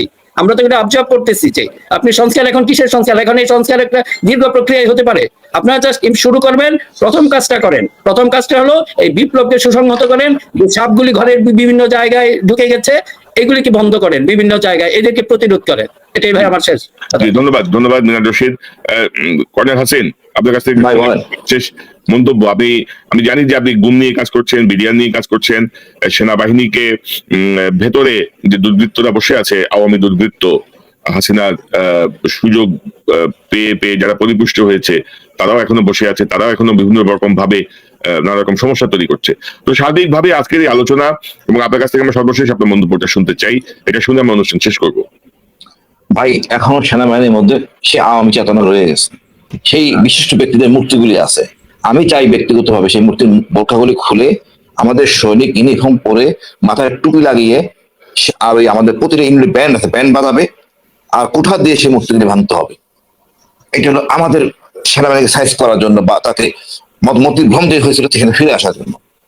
2 হলো আমাদের উপদেষ্টাদের পিছনে এখনো শেখ মুজিবুর রহমানের ছবি, এটা ছুঁড়ে ফেলে দিতে হবে। আপনি এখন বিপ্লবী সরকার, রক্তের উপর দিয়ে এসেছেন, আমাদের অনেক প্রত্যাশা। আপনি ওষুধ কয়বার খাইলেন আমার জানার বিষয় না, কাজ না পারলে করবেন না। আপনার ভয়ে আতঙ্ক থাকেন, আওয়ামী সরকার যদি আসে, আবার যদি দোষারোপ হয়, মহান আল্লাহকে বিশ্বাস করেন, ওই ন্যায়ের সাথে থাকবেন। আমি আর দুইটা জিনিস আছে আমার বলার, যেমন আমরা সংবিধান, আপনার একটা হল রুমে বসেন নেতাদের নিয়ে, সকল আপনার কি বলে, আমরা ওই কোনো একটা অপারেশন করলে শেষ না পর্যন্ত বেরিয়ে আসি না। আপনি 3 দিনের একটা সেমিনার নিয়ে বসেন না একটা জায়গায়, খাওয়া দাওয়া বাথরুম পায়খানা সব এখানে। বিপ্লবী সরকার, ওখান থেকে বেরিয়ে আসবে সবকিছু, কি করতে চাই। এটা তো এমন কঠিন কিছু না, আমরা তো 16 বছর জানি কোথায় আমাদের সমস্যা। নতুন করে সংবিধান লিখবো, তারপরে আমরা সকল অ্যাম্বাসেডর দিয়ে আমরা স্বাক্ষর করাবো, তারপর রাজনীতি স্বাক্ষর করাবো, রেখে পত্রিকায় দিব, সমালোচনা অ্যাকসেপ্ট করবো, গণভোট নিব। এটা তো আমি খুব বেশি একটা দূরও কাজ দেখে আমি মনে করি না। সেই পুলিশকে সেবক হইতে হবে, আমি বহুবার বলছি, এটা খুব কঠিন কাজ না। পুলিশের অস্ত্রগুলো নিয়ে নেন জমা, পুলিশের লাঠি নিয়ে, বড় শটগান, পুলিশ অস্ত্র দিয়ে অনেক কিছু করার আছে আসলে। কনক ভাই, করতে না চাইলে হাজার অজুহাত। ওনাদের আসলে জিজ্ঞেস করা উচিত, শপথ করা উচিত, হলি কোরআন ধরে আমি কাজ করবো। কেউ যদি যায় ওই লালন শাহ মাজারের উদ্বোধন করতে, আমি আমি লজ্জিত, আমি লজ্জিত। ওনার এই সময় এই অনেক কিছু করার আছে, এখান থেকে সরে আসা উচিত। এই রক্তের উপর দিয়ে গাদ্দারি করা আমাদের উচিত না। প্রতিটা দিন, প্রতিটা মুহূর্ত আমাদের অনেক উচিত, অনেক কাজে লাগানো উচিত। সপ্তাহে 2 দিন ছুটি আপনার হবে না, বড় বড় একদিন। আমার মনে হয় আমরা বিডিআর বিচারে আবার এটা পুনঃ অনুসন্ধান দরকার, পুনঃ তদন্ত দরকার আছে। রিভিশনে পরিকল্পনা যদি পাওয়া যায়নি, দায়িত্ব অবহেলা ছিল সেনা অফিসারদের। আর একইভাবে জেলখানা যারা জঙ্গি হিসেবে, জঙ্গি নাটক যে হাতিয়ার দিয়ে হাতিয়ার ছিল দীর্ঘদিন, এই নাটকের ব্যক্তিদের সাথে একটা কমিশন করে ন্যায় বিচার প্রতিষ্ঠা করা দরকার। স্বাধীন বাংলাদেশ, আবু সাইদের বাংলাদেশ আমরা সবাই এনজয় করি, সবাই আমরা একসাথে থাকবো। কনক ভাই, ইনশাল্লাহ আমরা নতুন দেশ দেখবো, ইনশাল্লাহ, আমিন। ইনশাল্লাহ। এবং এত রক্তের বিনিময়ে যে দ্বিতীয় স্বাধীনতা বলি বা যে মুক্তি বলি, সেই মুক্তিকে আমরা কোনোভাবে ব্যাহত দিব না। ইলিয়াস, আপনি কিছু বলতে চাচ্ছেন? আমি ওই যে তারিখটা বলতে পারি নাই, রোববার মানে আজকে বাংলাদেশে যে আজকে রাত শেষে যে রোববার, এই রোববার কালকে সকালে হাসিন ভাই বোধহয় জানেন এটা, বিডিআরদের একটা মামলার আছে, শুনানি আছে। তো কালকে যারা অবশ্যই আপনারা থেকেন, কারণ এই বিডিআর এর সৈনিকরা তারা তাদেরকে আটকে রেখেই মূলত আমাদের বাংলাদেশকে ভারতের রাহুগ্রাসে বন্দী করা হয়েছে। তো এই দেশপ্রেমিক বিডিআর এর যে সৈনিক, তাদের জন্য আমাদের অন্তত একটু পাশে দাঁড়ানো দরকার। আর আগামী শুক্রবার নামাজের পরপর আপনারা সবাই কালবেলা পত্রিকা অফিসের সামনে থাকবেন। তাদেরকে বুঝাইতে হবে যে টেলিভিশন পত্রিকাতে যেভাবে সাংবাদিকরা এখনো তাদের পক্ষে কাজ করে যাচ্ছে, যেটা বললাম যে জেডাই খান পান্নার বিরুদ্ধে মামলা হওয়ার পরে প্রথম আলো সহ বেশ কয়েকটা পত্রিকা থেকে পুলিশের বিভিন্ন জায়গায় ফোন করে থ্রেট করা হচ্ছে। সো সাংবাদিকদেরকে থামতে হবে, মানে থামাইতে হবে। সাংবাদিকদেরকে মানে হচ্ছে যে এই আওয়ামী চেতনায় যারা এতদিন ধরে দালালি করেছে তারাই তো সাংবাদিক ভাই, আমরা তো ইউটিউবার ছিলাম এতদিন। আচ্ছা, ইলিয়াস ভাই একটু বলি। ইলিয়াস ভাই, আমি বিএনপির শেষ সময়ে মেড ইন ইন্ডিয়া লেখা, এক্সপ্লোসিভ পাওয়ার জেল লেখা মেড ইন ইন্ডিয়া, কোন সাংবাদিক সেটা নোট করে নাই। যারা আছেন সাইদের ক্যাসেট নিয়ে ব্যস্ত। বিএনপির শেষ সময় যে এই অবস্থা হয়, তো চিন্তা করে দেখেন, এই সাংবাদিকগুলি দীর্ঘ 16 বছর যাবত একই কাজ করছে, এখন তাই করবে। আমাদের একটু কঠোর হতে হবে তাদের নৈতিকতা নিয়ে, তাদের দর্শন নিয়ে। এবং ধরেন বিডিআর বিদ্রোহের নামে যে গণহত্যা চালানো, যে হত্যাকাণ্ড চালানো হয়েছে অফিসারদের, সেনা অফিসারদের, তার বিচার এখনো কেন শুরু হলো না? 75 দিন পার হয়ে যায়, 74 দিন হয়ে গেছে। এগুলো অবশ্য অনেক বেশি প্রশ্ন দাবি রাখে। এই বিচারগুলো হওয়াটা খুব জরুরি, তাহলে অনেকেরই মুখোশ উন্মোচিত হবে, অনেকেই ভাই যে জঙ্গিদের কথা বলেছে, জঙ্গিদেরকে যদি এখন এই কথিত যে জঙ্গিদেরকে আটকে রাখা হয়েছে, তাদেরকে যদি এখন ছাড়া না হয়, জীবনে ছাড়াইতে পারে। কয়দিন পরে এই প্রথম আলো আবার নিউজ করা শুরু করবে যে এরা হচ্ছে জঙ্গি, নানান ধরনের নিজেরা নাম দেয়, নতুন নতুন জঙ্গি সংগঠন নাম দিয়ে ছাড়াইতে হবে। এই মানুষগুলো জেলে থাকবে এখনো, এটা কল্পনা করা যায় না। আলেমরাও এখন জানি না কি করছেন। না, তারপরে ইলিয়াস, আপনি দেখেন না যে সকল শীর্ষ সন্ত্রাসী বের হয়ে গেছে জেল থেকে। ইভেন কি রিজেন্টের যে প্রতারক শাহেদ, সে পর্যন্ত জামিনে বের হয়ে গেছে, তার যাবজ্জীবন সাজা হয়েছে। তো এগুলো তো বলতে গেলে অনেক মুশকিল। মাহমুদুর রহমান জেলে যায়, আবার সাবের হোসেন চৌধুরীর 5টা হত্যা মামলা থাকার পরে রিমান্ডের মধ্যে তার জামিন হয়ে যায়। আসিফ নজরুল, মানে বিশাল ব্যক্তিত্ব বসে আছেন, আইনজ্ঞ। ইলিয়াস ভাই, কনক ভাই, আপনি জানেন তো, মানে মেজর জিয়া একটা কোর্সের শোর্ট, তাকে কাগজ কলমে তাকে জীবিত রাখা হয়েছে। আসলে তাকে বহু আগে খরচ করে ফেলা হয়েছে, ডকুমেন্ট আছে, এরপর সে নাই। তাকে জীবিত রেখে সকল নাটক করা হয়েছে। বসিলা হুজুরের সামরিক প্রধান, বসিলা হুজুর জামিনে আসার কথা, তাকে দিয়ে তার সামরিক প্রধান, একটা কোর্সের শোর। সে যাবে বসিলা হুজুরের সামরিক প্রধান হইতে? এই যে নাটকগুলি করছে, নাটকের প্যাকেজ, লজ্জা। মেজর জিয়া জীবিত আছে কি নাই সেটা মনে হয় বাংলাদেশের মানুষ এই 7 থেকে 10 দিনের ভেতরে মনে হয় জানবে, অনেক কিছু হয়তো সামনে আসবে। আমি একটা জিনিস নিয়ে কাজ করছি, আমি মেজর জিয়া ওনার বাবাকে কল করেছিলাম, এবং আপনাদের নিশ্চয়ই মনে আছে যে মেজর জিয়া সম্পর্কে প্রথম আলোর একটা ছিল, সেখানে তারা শিরোনাম করেছিল যে ধর্মান্ধ জিয়ার বাবা বলেছে যে ধর্মান্ধ এবং একরুখা ছিল জিয়ার বাবা, এইভাবে প্রথম আলোর ইয়েটা ছিল। তো এখন এইটা নিয়ে তাকে আমি কোশ্চেন করলাম যে আপনি কি প্রথম আলোকে এই ধরনের কোনো দিয়েছেন? প্রথম আলোর সাংবাদিক তাকে বলেছে ঠিক মতো কথা না শুনলে আপনাকে জেলে যাইতে হবে।